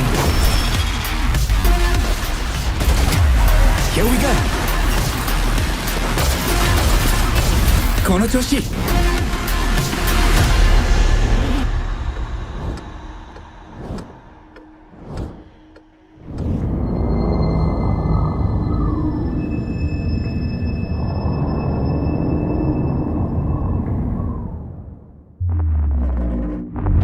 The digital world of the Hyperscape gave our artists and developers incredible freedom when it came to designing characters. Production manager Ana Maria Musca is going to take us behind the scenes of character design. My name is Ana Maria Musca. I'm the production manager for characters and weapons on Hyperscape. We have paid an exceptional amount of detail to our characters. We switch different outfits, different fashion statements, different tattoos, different materials until we see them as real individuals, as real people. So the second you pick a character, you see them in game, you understand what their motivations are and what drives them and what challenges them. This was the first lineup of characters. This is our default base, but Even starting from the hair down, everything has been meticulously thought of. Would this person actually like this type of outfit? Would this person enjoy the type of tattoos that we're putting on them? Will they actually like to be in this body? Each season, we plan to produce new outfits for these characters. So we're hoping some of our players are gonna see the effort and maybe even correlate some of the accessories to what's gonna happen in the game. We're very excited to see it in people's hands. As we move into the next generation of gaming, Ubisoft has been working closely with console makers to take advantage of all the extraordinary capabilities these new consoles will offer. Now we have a special guest to tell us a little more. Hey everyone, Phil Spencer from Xbox. With Watch Dogs Legion, Ubisoft is supporting smart delivery. So you will get the absolute best version of the game on any version of Xbox you're playing on. On Series X, you'll get to take advantage of the amazing work the team has done with DirectX ray tracing to create an absolutely immersive version of London like you've never seen before. Ubisoft has a unique ability to create immersive worlds, setting a new bar that continues to drive our industry forward. I'm a huge fan of Assassin's Creed. I love the time I've spent exploring the world in Assassin's Creed Odyssey, and I can't wait for you to see the gameplay from Assassin's Creed Valhalla that's coming up now. All right, we know you've been waiting to hear more about this game since it was announced back in April. And now it's time for a deep dive into the world of Vikings. My name is Julio Laferrière, and I'm the producer of Assassin's Creed Valhalla. So a couple of weeks ago, we announced Assassin's Creed Valhalla, and the reaction from the fans was just amazing. The time period of Vikings is really, really inspiring. When we did our research, we found that, they were not mindless barbarians. Vikings were actually farmers trying to find new lands for them to settle. And so they had really human motivations.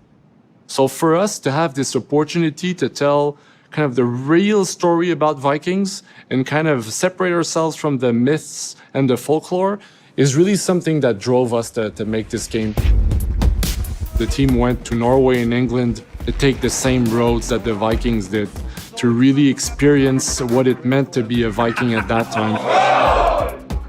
And then leaving Norway, which is barren but majestic, and just coming by boat in England and see those rolling green hills full of sheep, full of life, is just this moment that most likely the Vikings felt as well. You need to see this land of opportunity. And this is exactly the feeling we want players to experience in this game. It is a personal adventure, it is the story of Eivor, a Viking chieftain. Eivor is either a male or a female. You decide when you start the game. They will have to leave Norway to settle in England because you just can't live in Norway anymore. There's too much political pressure, no resources available.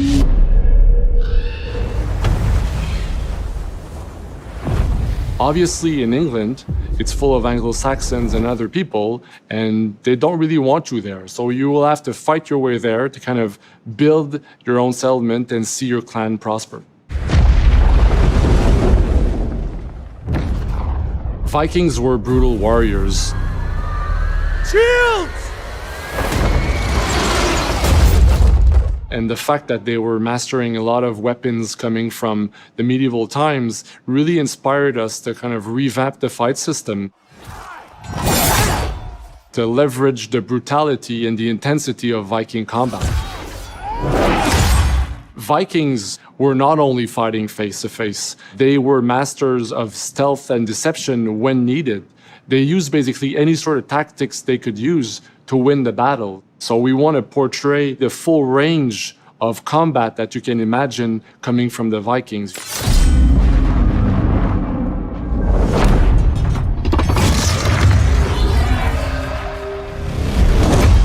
We are very happy to finally be able to show you the game we've all been working on.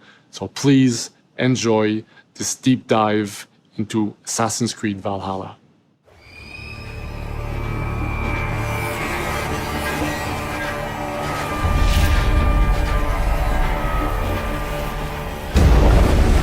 In Assassin's Creed Valhalla, you will relive the epic saga of the Viking invasion of England.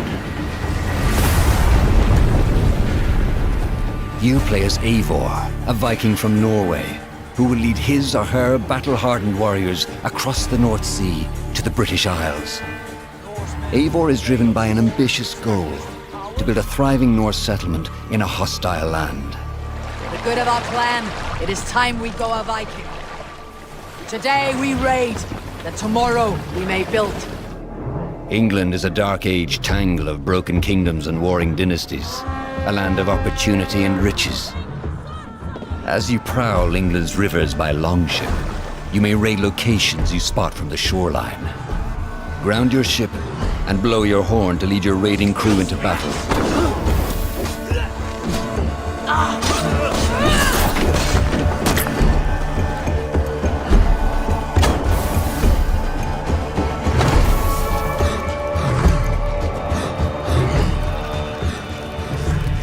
Your crew will assist you on all your raids, fighting enemies, battering down doors, and stealing cargo too heavy for one set of arms.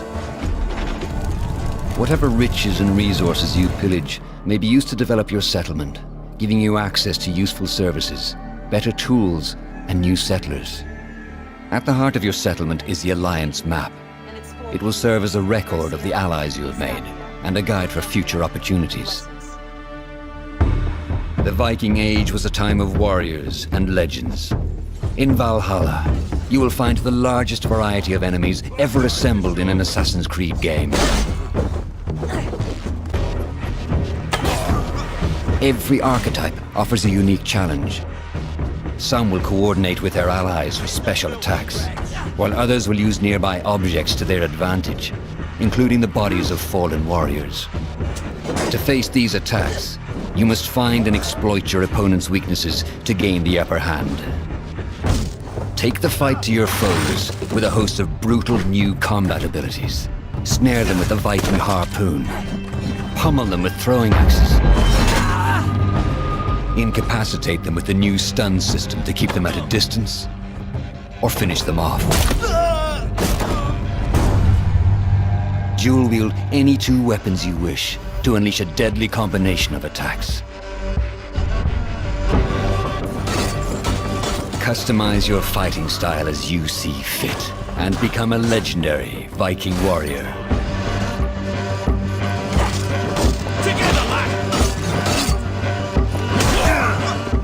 All combinations of weapons are available to dual wield, including two shields.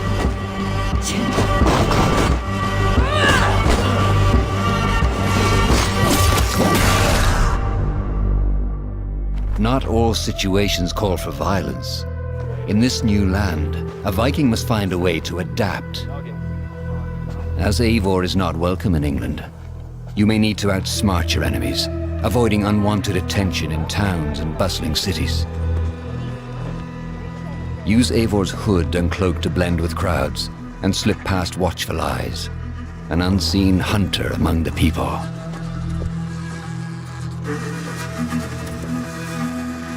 From capital cities and villages to the dense forests and rolling hills of England, exploration is vital to keeping yourself sharp. You must feed off the land if you hope to endure. Hunt and forage to replenish your health and fortify your equipment. Search pagan temples and Roman ruins for new activities and challenges to strengthen yourself and your settlement. The more you explore, the more of England's secrets you will reveal. Ravens, show no mercy! But as you push deeper into England, the enemy will push back. In a series of climactic moments, Assassin's Creed Valhalla will feature massive assaults in which you will lead Eivor's army into battle against heavily guarded Saxon fortresses. Today we will reclaim her. Today we fight for your land And tomorrow, we rebuild! For Hosteando. Assassin's Creed Valhalla will transport you to wondrous and haunted lands, inspired by Norse myths and England's pagan roots. It will challenge and surprise. Thank you, man. With unforgettable characters, thrilling triumphs, and tragic losses, giving you the chance to live your own Viking saga.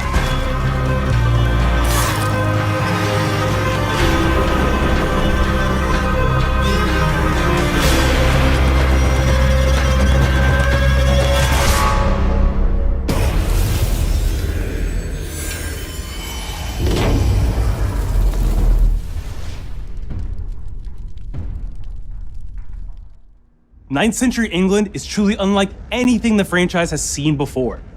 Assassin's Creed Valhalla will release this holiday season on Xbox Series X, PlayStation 5, Xbox One, PS4, PC, and Stadia. We're close to wrapping up today, but before we go, our CEO, Yves Guillemot, is here to share a few words. I hope you will have enjoyed what you have seen today, and that you will love playing these games. I'm proud of our teams for delivering an ambitious, broad, and creative lineup of games. And we haven't shown you everything yet. In fact, we have a lot more to come. So you will have another Ubisoft Forward to reveal even more about our upcoming games. But before ending this show, we have one more thing to share with you.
Fuerzas ultrapenetrantes, estamos cansados de los farsantes, de los...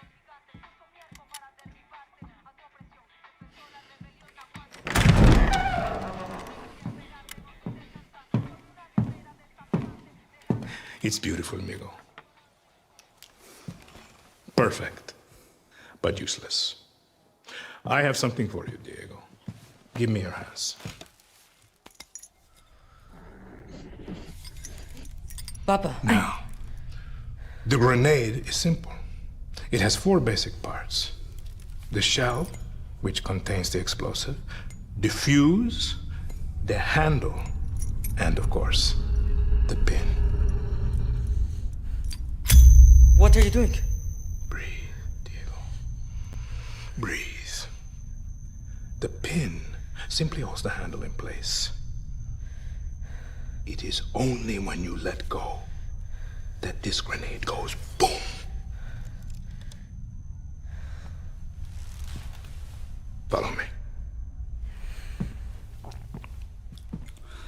now.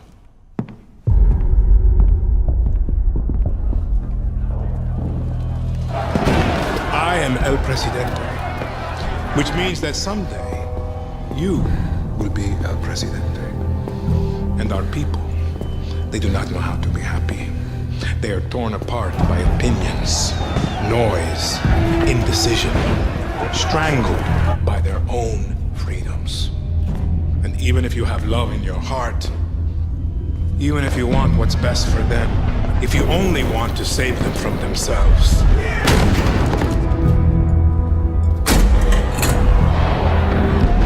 they will hate you, Diego.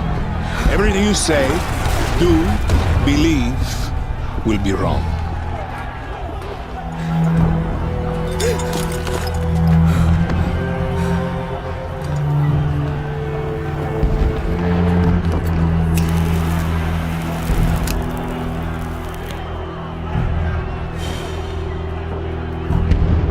They will answer you with screams, call you evil,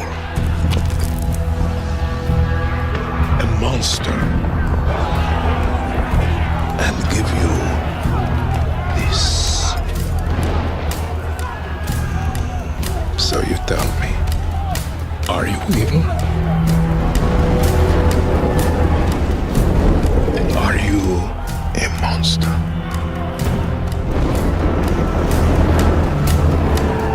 Because our country is like this grenade, except it has two basic parts. Our people and you must clutch them nice and tight, or we all go boom.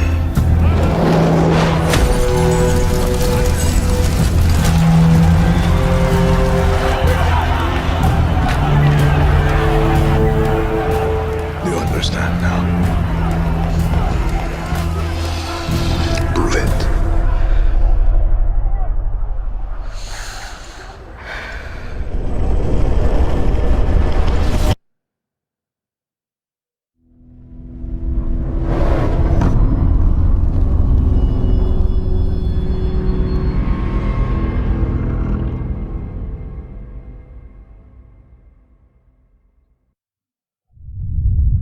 And with that, we're wrapping up our first Ubisoft Forward. Today, we've seen the next generation of Assassin's Creed, the birth of a resistance in Watch Dogs Legion, the cyber chaos of Hyperscape, and the epic reveal of Far Cry's newest installment, along with so much more. Remember, we'll be back later this year with another Ubisoft Forward filled with tons of game news and updates. Thanks for joining us.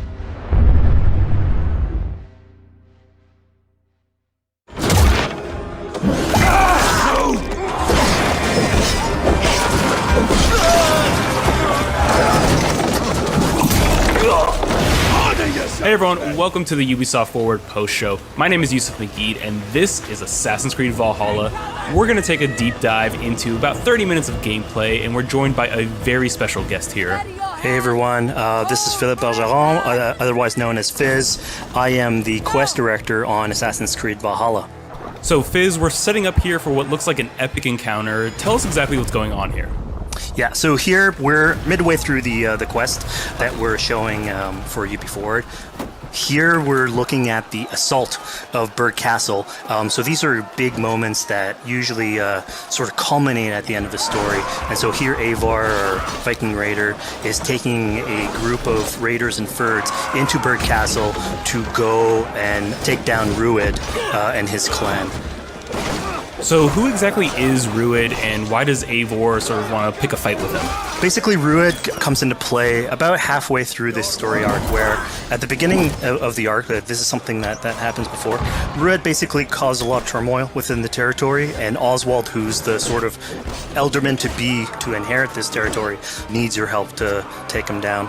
Oswald having just been defeated in a previous quest, and so here this is revenge, but also accomplishing your ultimate goal. So Fizz, as you're talking, we're seeing some of the combat of Valhalla. Can you tell us a little bit about the changes to combat this time around? We wanted to basically add a lot of new mechanics to it. So we added like some dual wielding for the player, like a stun system in there. And we really needed to do this to sort of portray that sort of the brutality that comes with being a Viking in this day and age. So it sort of fits into that, the time and the character.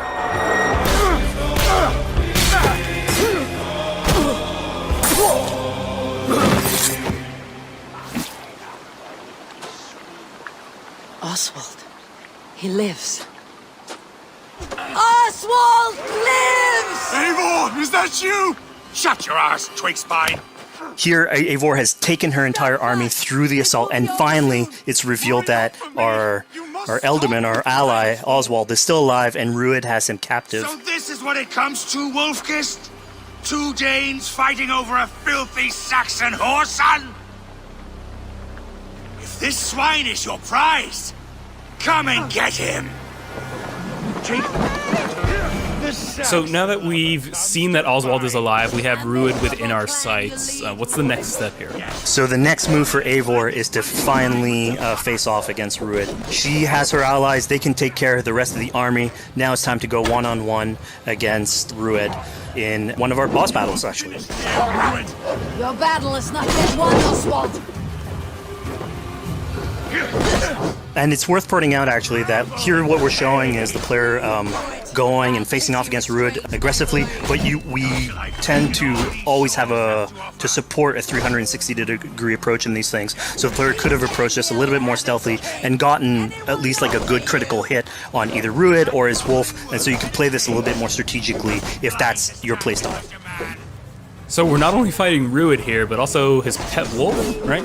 Here, one of my preferred strategies is to eliminate the wolf first, just focus fire on him. It takes at least one opponent out of the combat. Now, Rued will have extra abilities that come into play if you do eliminate his wolf, but I think having one opponent less in the battlefield makes for a good strategy in the whole.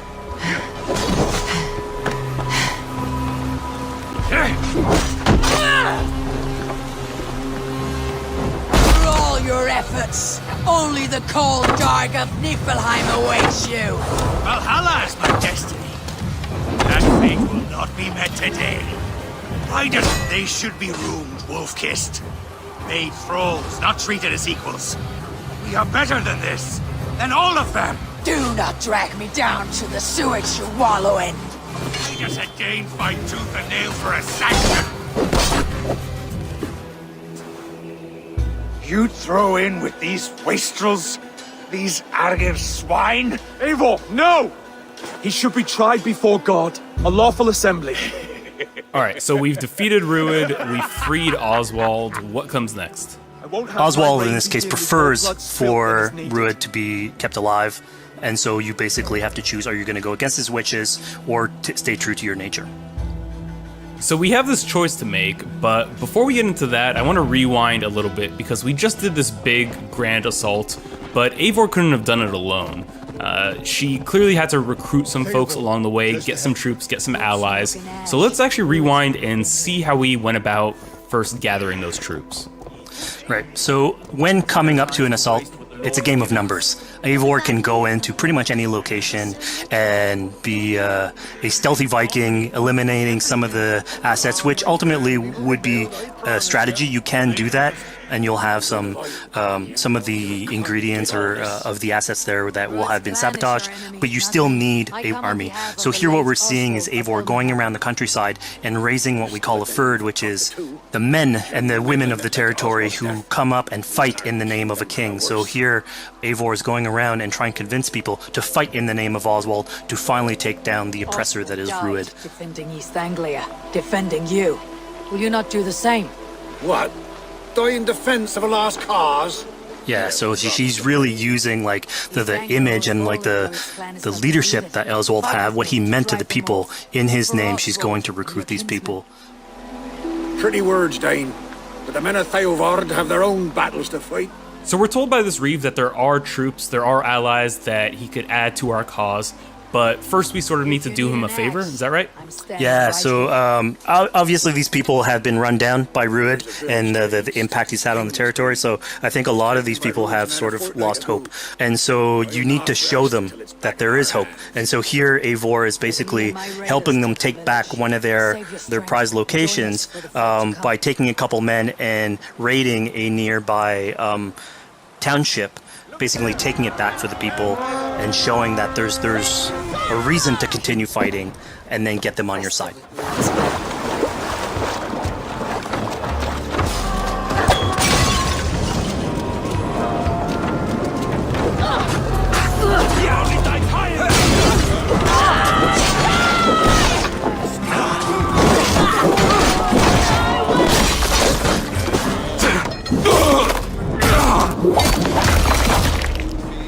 When Eivor does this, obviously you have access to a full suite of abilities. So again, the improvements that we've done to the fight system, you have some brutal axe throwing in there. You have archery or like range combat abilities in there as well. So really, again, like depending on what your playstyle is, you can customize your loadout and go in there how you wish.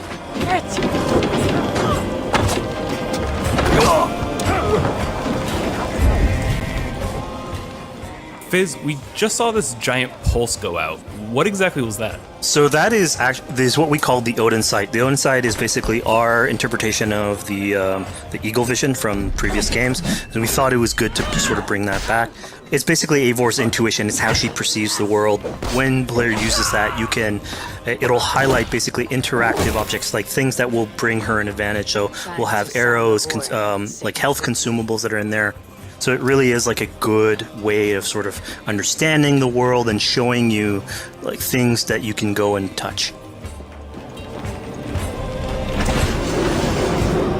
Yeah, I mean, speaking of things we can touch, we just picked up this awesome new weapon. It's something we wanted to play with on Assassin's Creed Valhalla, where we have fewer weapons in the game, but you can invest in them more, so they become your weapon. And so depending what your preferred playstyle is or your preferred weapon type, then you can go and choose, I'm gonna fight with this weapon and invest heavily into that. Not only are we looting weapons, but we see something here called the Book of Knowledge. Can you tell us a little bit more about that?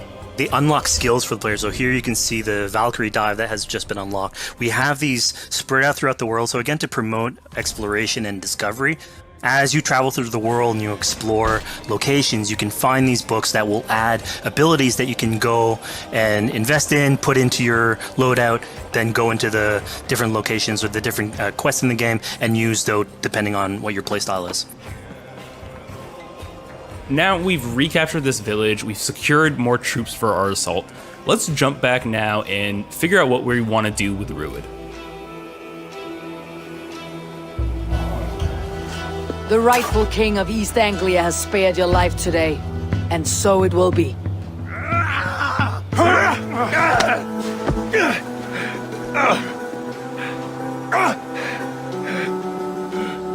Compassion is a virtue suited for anyone, Eivor, including you. Thank you. Eivor decided to let him live. Rued is really angry about that. Being a Norse Viking, being put to the death in battle is your road to Valhalla. So he was basically denied access to Valhalla in this situation. Obviously, all of these decisions come into play later on in the game, so we have very difficult decisions for the player to make. We didn't want to have easy decisions. Yeah, you know, when I was playing, I decided to listen to Oswald and spare Rued's life, but what exactly is the relationship like between Eivor and Oswald? So the relationship between Eivor and Oswald is an alliance. It's basically Eivor is surrounded by territories that initially getting into England are hostile towards her, and obviously if you want to set up a new settlement, you want to make sure that your neighbor is friendly. So here in East Anglia, Oswald is the man for the job, where putting him into a position of power would help her sort of secure her territory. So earlier on to the territory, Eivor comes in here, meets Oswald. The problems he had with Rued are sort of put to light, and going through the arc, you basically help him deal with Rued and aligning basically Danes with Saxons in one territory. So, Fizz, we've completed the assault. We've gotten our hands dirty with some combat, taken down Rued. We have this big open region of East Anglia, so before we head off to Oswald's wedding, what do you say we head out, have some fun, and see what we can get into in the open world? That sounds great. So we see a cat here with a speech bubble above it, and you best believe if you let me talk to a cat, I'm gonna talk to a cat. Yeah, these are some of our some of my favorite moments actually in the game, where we put out a whole bunch of events throughout the territory.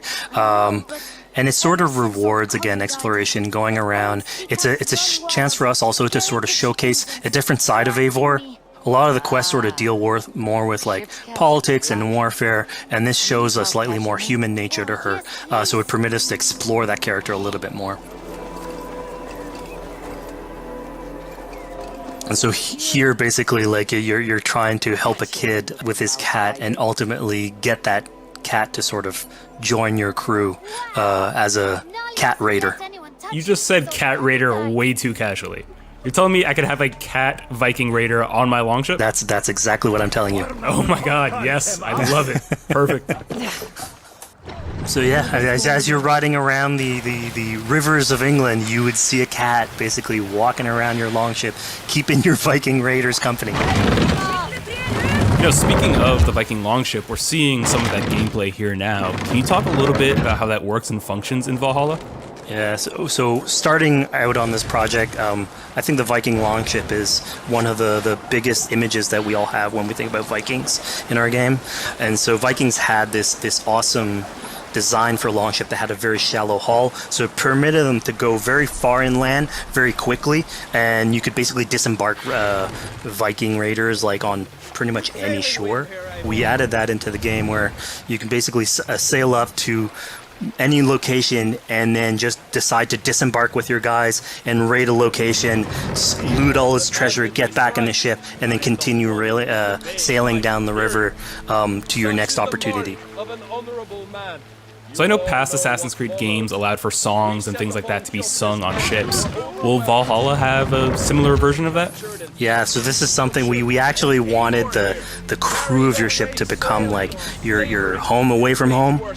So we added stories and songs into the ship. So basically, as the player is going around, you could decide to have your skald sort of sing a song for you as you row down the river. But you can also decide, depending on who the raiders are in your ship, to hear more about their life. So you can actually queue up stories, and they'll give you a little bit more background on who they are. So you get to know your sort of fighters as you're traveling around the world, which is a cool moment. So here we're seeing a bit of a different view. What exactly are we looking at? We had this on previous Assassins, where you would like ride on your horse, and you could pull out, have the horse sort of follow the track.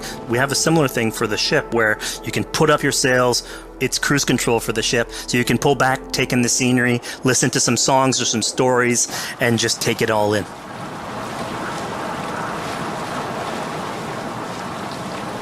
So, speaking of Viking songs, we have an activity here that's not exactly singing, but kind of related, right? Yeah, so here what we have is what we call flighting, which was an activity that Norse people would partake in. They would like to have a battle of wits and sort of poetry, where insults would be thrown back and forth between each other. The idea was to try and have a good insult, but also to have a good rhythm and a good rhyme in there. So it's basically a precursor to rap battles. Here's the silver. Now begin. To all those whom I speak, they say Eivor's a clod.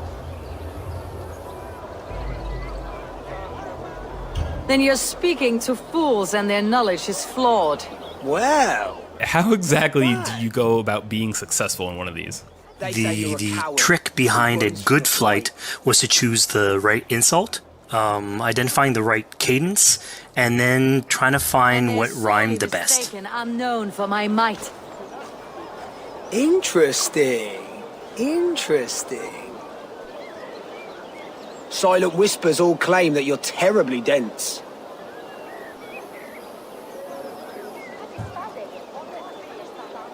Then you've clearly misheard them. My wit is immense.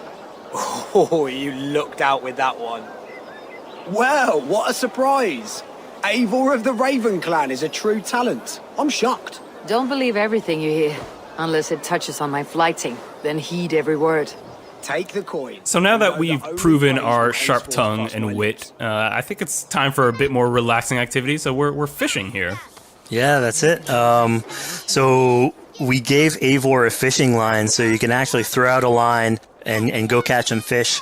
This is used basically to play into our new health loop, where the player will lose health in the world, and it doesn't automatically regenerate like we would have in the past. So you actually have to go out and get some supplies. So you'll find mushrooms and some food that you can gather. But here, like you can also catch some fish and consume that to regain some health.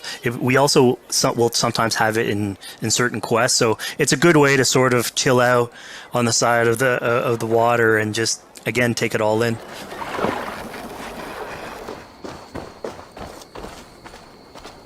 So this is what we call one of our offering altars. So the idea is that you find these around the world and you make offerings to it. So it'll take like animal parts and stuff that you can find throughout the world. Here, what you're seeing, though, is sort of like a fancy version of it, where as you do your offering, you get interrupted by some kids that basically come and steal your stuff. So it's just a way for us to sort of showcase that, like, the systems and the activities in the world can sort of play in with some quests and some little events. So it's our way to sort of dress up these moments and make it all fit inside the whole experience. Yeah, this seemed like a really sort of unexpected turn for what I thought was going to be kind of a simple interaction. Yeah, and it's really what we were trying to do with these events is to give another dimension to Eivor, other than just, the pure rar Viking or the politician. Because you can imagine at some point that will grow old if you're always telling that version of the character. So it lets us really go into the depth of who is Eivor, what motivates her, how she can interact with the world outside of warfare and politics. Your stealth needs work. We were close. And it also showcases like a different facet of the world at the same time. It's not only Eivor, so it just widens the breadth of the stories that we can tell. So who exactly are these two children? These are kids of East Anglia. They are going through tough times with whatever Rued's been doing. It just widens the breadth, and so they're just here trying to survive and basically exploit the people that are there to make offerings. It was kind of nice to see that Eivor wasn't really necessarily upset at them for stealing, and after you talk to them, you have the choice of helping them. You can give them food, give them some money, or maybe just say, "Hey, good luck, on your way." Yeah, and then this is something we also wanted to do a lot. Like, so here we're doing an event, we do it in quests as well, but we want to give a lot of this agency into players' hands so that they can sort of shape Eivor a little bit, who she is, so it represents them a little bit more, and they can roleplay that a little bit better. And again, it just gives her like a little bit more humanity in these moments. This is what large walkers should do. Provide for small walkers.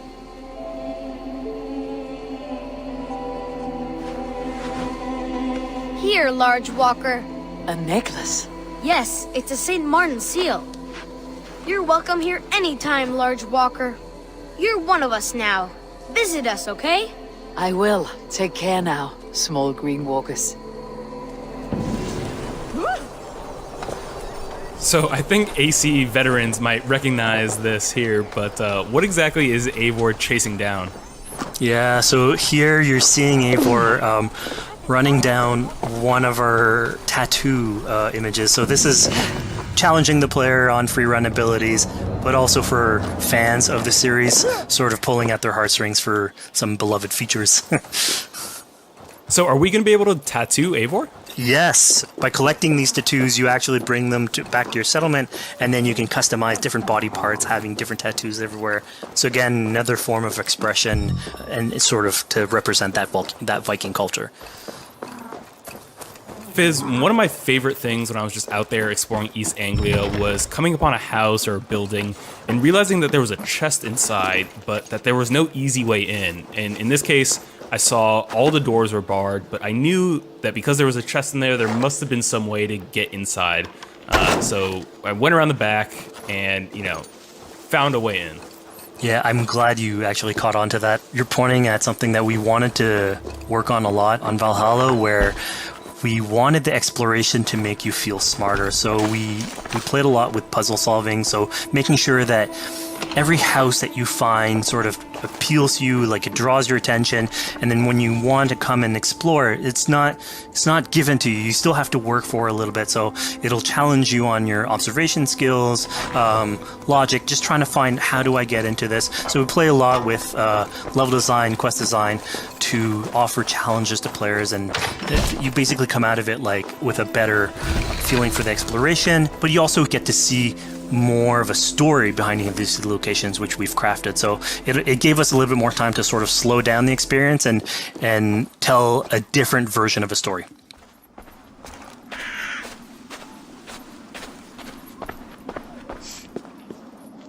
A poor victim of someone's fury. Yeah, I mean, speaking about exploration and just finding things out in the world, I was just wandering and came across this clearing and found this kind of morbid altar.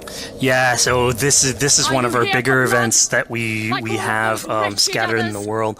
So as Eivor explores, she can find altars like this, and by interacting with them, here it's a trap that's been set by this character named Regan. Now, there's a bigger story behind all this. There's multiple steps to it later on. So this is one of the moments. It permits us to go into a slightly more mystical realm and play with a boss fight that has more magical abilities, if we will. And basically have this awesome boss fight in the middle of the swamps. And so here the abilities that you see Regan using are a little bit on the mystical side of things. What's happening is Eivor at the beginning in that trap is poisoned, and so she starts sort of hallucinating, seeing the world in a sort of different light and filter. And so that's sort of what lets us go into the realm of the weird. My rage, spirit of my father's rage, fill me!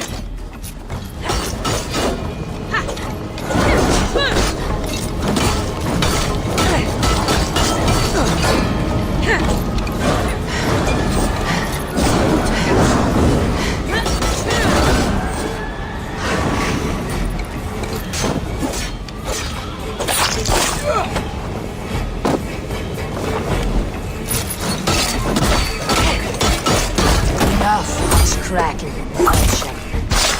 Arrest your demons. So we just saw here that Regan belongs to something called the Daughters of Libre. Yeah, that's correct. By finding the other daughters, you'll get a little bit more backstory on who they are, so we don't want to spoil that too much. But it creates like a sort of greater story that is not on the main path in any way, but it is still very rich and adds to the lore of this world and actually plays into history. So we just had a really exciting, really intense boss battle. I think it's time for something a little bit more relaxing and calming now. Yeah, it's all about pacing yourself with the highs and the lows. So here we have a low chill moment of what we call building a cairn. So Eivor, as she explores the world, will find these sort of meditative areas where you have a pile of rocks that you could just stack on top of one another using physics. And I mean, yeah, the ultimate goal is to try and get the highest pile of rocks, but really it's about taking in the sights, relaxing, taking a step back, and building something. Together we stack stones into cairns. These? Yes. Think of this as a test of mind and wit. Stack the cairn stones high and wide into any shape you like. I mean, you can spend as much time as you want building these things, making them as high as you want, as weird as you want. I'm sure like a lot of these stuff will end up on the internet, like people comparing structures. And the cool thing is that once you've built it and you decide to get out of it, it sort of stays there. And so that's yours, right? And until the moment where you come back and you want to build a new one. It's sort of cool that we were able to give that to players to express themselves. At this point in the demo, we've explored East Anglia, we've met some children, we've broken into a house, we fought a boss, we built a cairn. I think now it's finally time to go and head off to Oswald's wedding. Yeah, so this is the moment it's all been building up to. By the moment you get into the territory, it's sort of like mentioned by Oswald that he's trying to get married with his Dane lady. And so as you go through the arc, that's sort of like the underlying thread. Really, it's about Rued creating turmoil in the territory and helping Oswald sort of get above that and show that he's a good leader. And so you finally, after going through all of that arc, finally get these two together, go through their wedding, and you're invited to attend the ceremony. And then all the activities and fun times that comes afterwards. Yeah, as much as we've seen the brutal side of England, it's nice to see the joyous side of it as well. Yeah, and it's something we really wanted to play on in Valhalla, where being a Viking is not only about being a raider or a warrior. I mean, there's revelry, there's feasting, there's partying that goes, and like if someone knows how to party, it's a Viking. And so here, this is one of our opportunities to sort of show what a sort of Viking gathering is. And what's cool here is it's a good alliance of Norse culture with Saxon culture, sort of smashing those two things together and building bridges. Yeah, I mean, what's a wedding without some drunk archery, right? Yeah, so like, anything can happen in a Viking event, right? Eivor, yeah, here, just get drunk and shoot some arrows. Barely a challenge. Steady all, and ready yourself for the wedding race. The king and his bride against all! My king! He... So here we see the decision I made to spare Rued came back to bite us. Yep, that's the decision you made, coming back. So as we said before, all of your decisions have consequences, and this is a big one. I challenge you. I accept. You're basically presented with the option to sort of step in for Oswald, fight the fight for him, or let him go and fight his own fight. Yeah, personally, I chose to fight myself because I thought Eivor is the type of person who likes to finish what she started. Plank by plank, and a dead king cannot keep his oaths. Let me finish this. Oswald, you gutless Arya swine! I'll slay the wolf-kissed, then hang you with your own tongue. How does this encounter with Rued differ from our previous fight with him? So at this point, you've eliminated his wolf, so it's just him. And so he's angry at this point, and so he will start using his big gun abilities like fairly earlier on in the fight. So it's way more vicious, way faster. There's less strategy. He goes literally swords blazing at you. And so this is a fight to the death.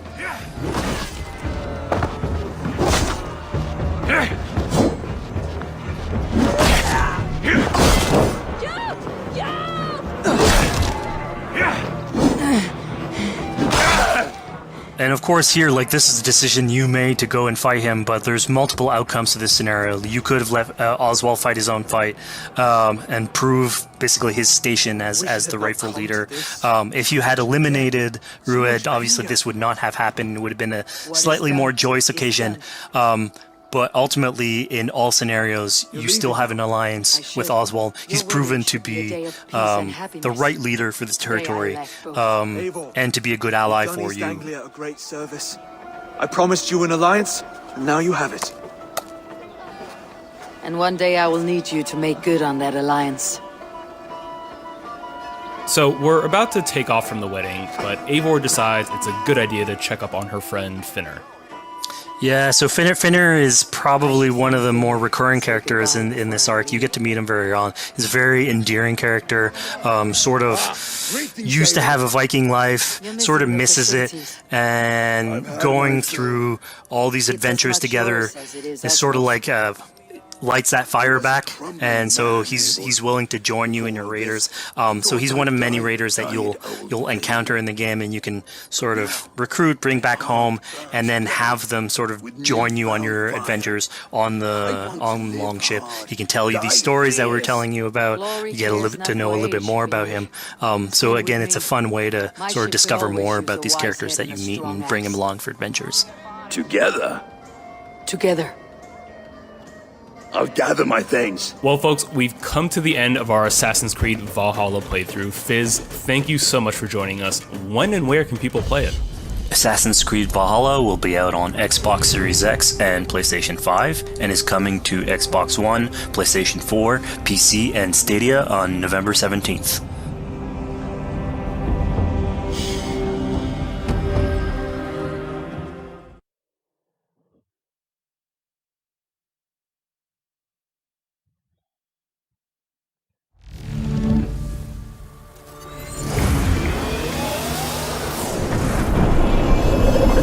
Hey everybody, thanks for joining us. My name is Eric Pope. I'm the Senior Community Developer on Hyperscape. And I'm Graham Jennings. I'm the Senior Producer on Hyperscape.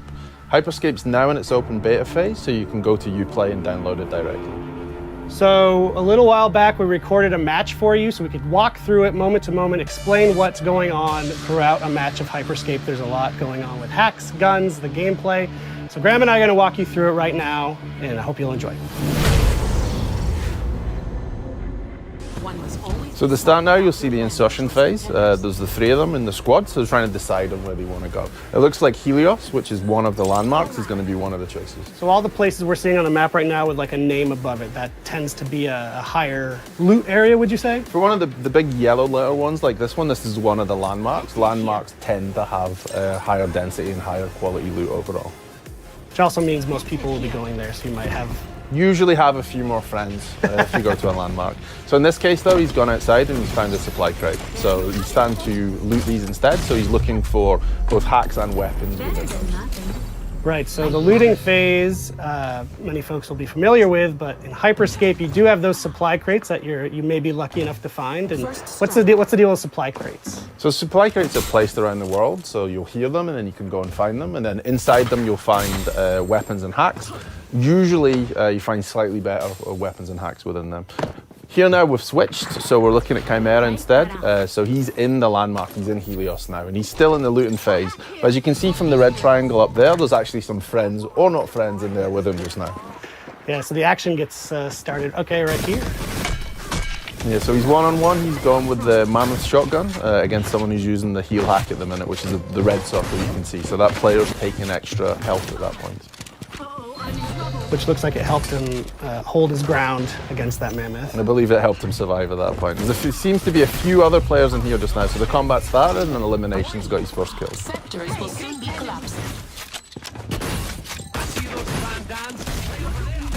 Oh no, so he's just been eliminated actually. Yeah. So he just, he's been eliminated and he's turned into an echo now. So he's gonna wait for his friends to bring him back. So he's gonna go to one of these restore points, which are basically places where someone else from another squad's been eliminated, and you can be restored and brought back to life at one of those points. So the action pretty much never stops in the game. If you're eliminated, you're not out. You're not stuck watching a camera with someone else. You're still playing, you can inform your squad as to what's going on, and then you can call to be restored at one of those points.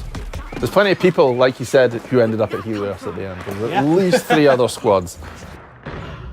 So we can also see when you have a teammate who needs a revive, it's called out on your... Yeah, the green icon you can see at the side is him calling for a revive at this point. So Mr. Gomi's busy eliminating other players, which will cause more revive points to appear as well. This guy's low on health, so I don't think he's going to last long for that. Okay, so I see once someone's eliminated, they drop a revive point that you can use. What you'll actually see at the minute now is both Chimera and Elimination are both echoes, so it's just Mr. Gomi by himself at present time. So can he survive this and get through? He's going again. There's still a few other players in here, that's for sure. So that was the slam hack he used there. So basically he projected himself up in the air, he landed, he dealt some damage, and he's managed to eliminate the other player. Yeah, he got the elimination with it, which is pretty good. And then he's starting to bring back Chimera at this point, so he's now back into the game. Right. So he's got to re-loot and find new weapons again, because when you are eliminated, you go back to just your melee weapon. Okay, so you don't hold on to your gear when you get eliminated. No. So this is the start of the decay you can see. So you see all these blue triangles that are appearing. This is how we basically do, map size reduction and zone reduction to bring players towards a smaller map into the center. So instead of having a circle that shrinks, we've decided to actually dissolve the map.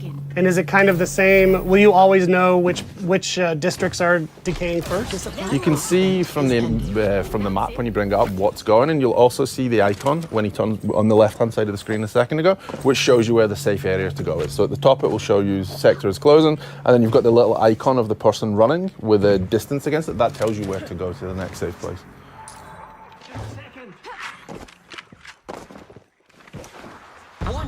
Watch out So I see for Mr. Gummy has pinged that spot to sort of regroup outside of the landmark. You're going to take some height as well to start to be able to look for other players and to keep themselves a little bit safe. So he's seen another player, so he's starting to throw salvos at him, and probably the Skybreaker too. Yeah. You see the red exclamation mark? That's basically his teammates pinging and saying, hey, there's an enemy over here. And he's been shot out from behind, so there's definitely players around. You'll see him going to go high again to try and take some positional advantage to get up, because he knows there's another team on the roof up there. He doesn't want to be below them, especially not with his salvo grenade. Well, what I'm noticing is that they're doing a good job of switching from street level to the rooftops. Is that kind of a good way to approach a game of Hyperscape, to not just stay in one area? You should really use the variety between streets, interiors, and rooftop for navigation and to keep yourself safe. Rooftops are great to see what's going on, but you're also then a target for snipe. So you really need to adjust height and interior, exterior as you go, just to keep yourself safe. And to aggressively loot too, to find the best stuff. So he just picked up a golden Skybreaker. What does the gold mean? That is the top tier of Skybreaker. So basically, you can have a level 5 Skybreaker, which is what he just picked up. We will fusion weapons together. So if you have a Skybreaker and you find another Skybreaker, it will go to level 2. Find another one, it will go to level 3. And what he has now, as you can see in the bottom bar there with the yellow, he has the top tier of the Skybreaker, so this does more damage. So each time you fusion something, a weapon or a hack, it will go up in various different abilities. So you're basically, just to loot up, to fuse up, you just need to find a duplicate of your weapon or hack, and that's all. Yeah.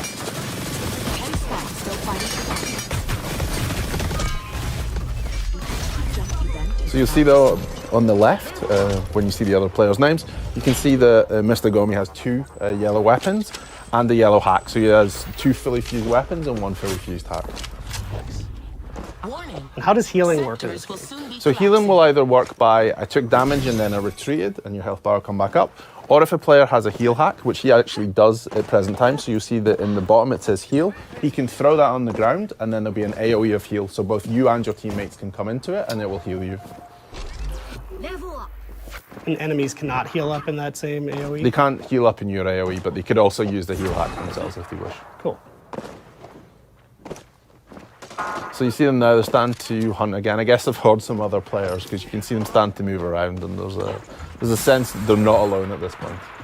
And there's a ping for an enemy, so yeah, the combat started again. So this guy finds himself in the middle of a bunch of the 3 players, so he's not in the best spot just now. And yeah, that's the end for it.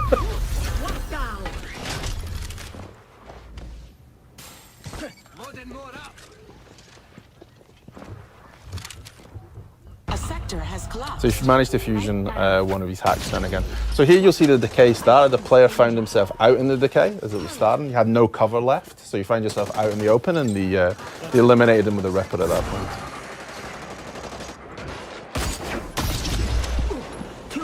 And another one down for elimination. He seems to be on a roll at this point. And now he's fully fused his sniper rifle, the Protocol V. Still quick check, just make sure there's no one else coming in. You don't want to have someone behind you at the last minute. 5 squads. So there's still 5 teams left. And then we'll swap back to Mr. Gomi, who's still rolling with the Skybreaker at this point. It's worked out well for him. Yeah. The decay's starting to happen in this region too, so we're starting to move forward a little bit. They have a nice variety of weapons between them. You know, someone's got a salvo, there's a Skybreaker, there's a Ripper. They really split in terms of hacks and weapons, so they have a nice diverse selection in terms of game style. So you see him go up high now, he's probably going to use a Skybreaker. And he has, and that's the end for Takeshi Kaizen.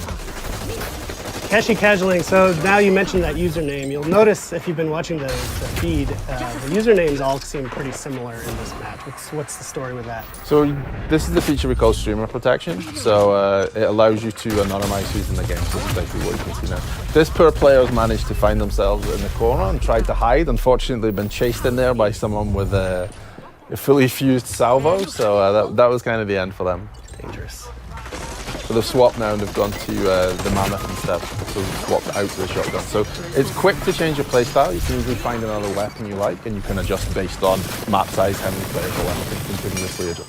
And that countdown that just finished was a health kit event. What does that mean? What are these events that So basically in the top right now, you'll see the cross and it's kind of ticking down. So this is said that this is the time left for the health kit event.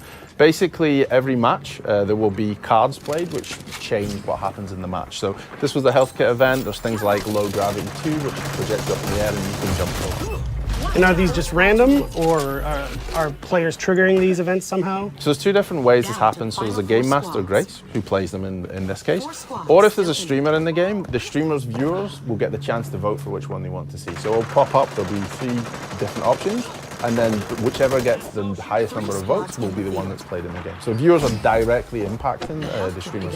That's through the Crowncast extension. Through the Crowncast Twitch extension. Cool. There's only 3 squads left. A sector has contenders. So here you see that you got caught in the decay then and fell through the building, so trying to move back in. There's only 3 teams left now, so they're starting to get towards a smaller map size, so it's going to become chaotic shortly. And they're just on the edge of this landmark. Of Red Tiger, so they're heading up. Here you'll see at the top it says crown appears in 10 seconds. So basically we have a crown that spawns in the world. If a player grabs the crown and manages to hold onto it for 45 seconds, they will win that game through what we call crown victory. The only downside to that is once you've picked up the crown, everyone can see where you are and everyone's going to chip you. So yeah, he's got the crown, the countdown is on. As soon as, if he were to get eliminated, it would drop and that countdown would go away, right? Yes, and then whoever picks it up next, that person, the countdown will start again for them. And that's only one of the 2 ways you can win a match of Hyperscape, right? Yeah, you can win via the crown if you want to take it and maneuver. This is why you'll see the really high up to own the higher space, or you can eliminate all the other teams. You could sneak around and grab that crown and survive. Left to stop the crown winner. If you use your hacks well and you use your movement and hide a lot, then yeah, you could possibly grab the crown, get to the end, and then win via a crown victory. Wow. There it is. A screen I'll never see.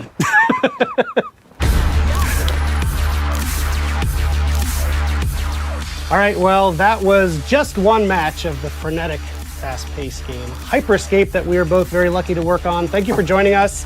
Thank you for watching UB Forward in this post-show. As we mentioned before, the game's available right now in open beta on PC. Just go to Uplay to download it. And we're also thrilled to be taking part in the Twitch Rivals event, with the information appearing magically on the screen below us. So Graham, thank you for your time. Thank you, Eric. Have a good day. And we'll see you in the Hyperscape.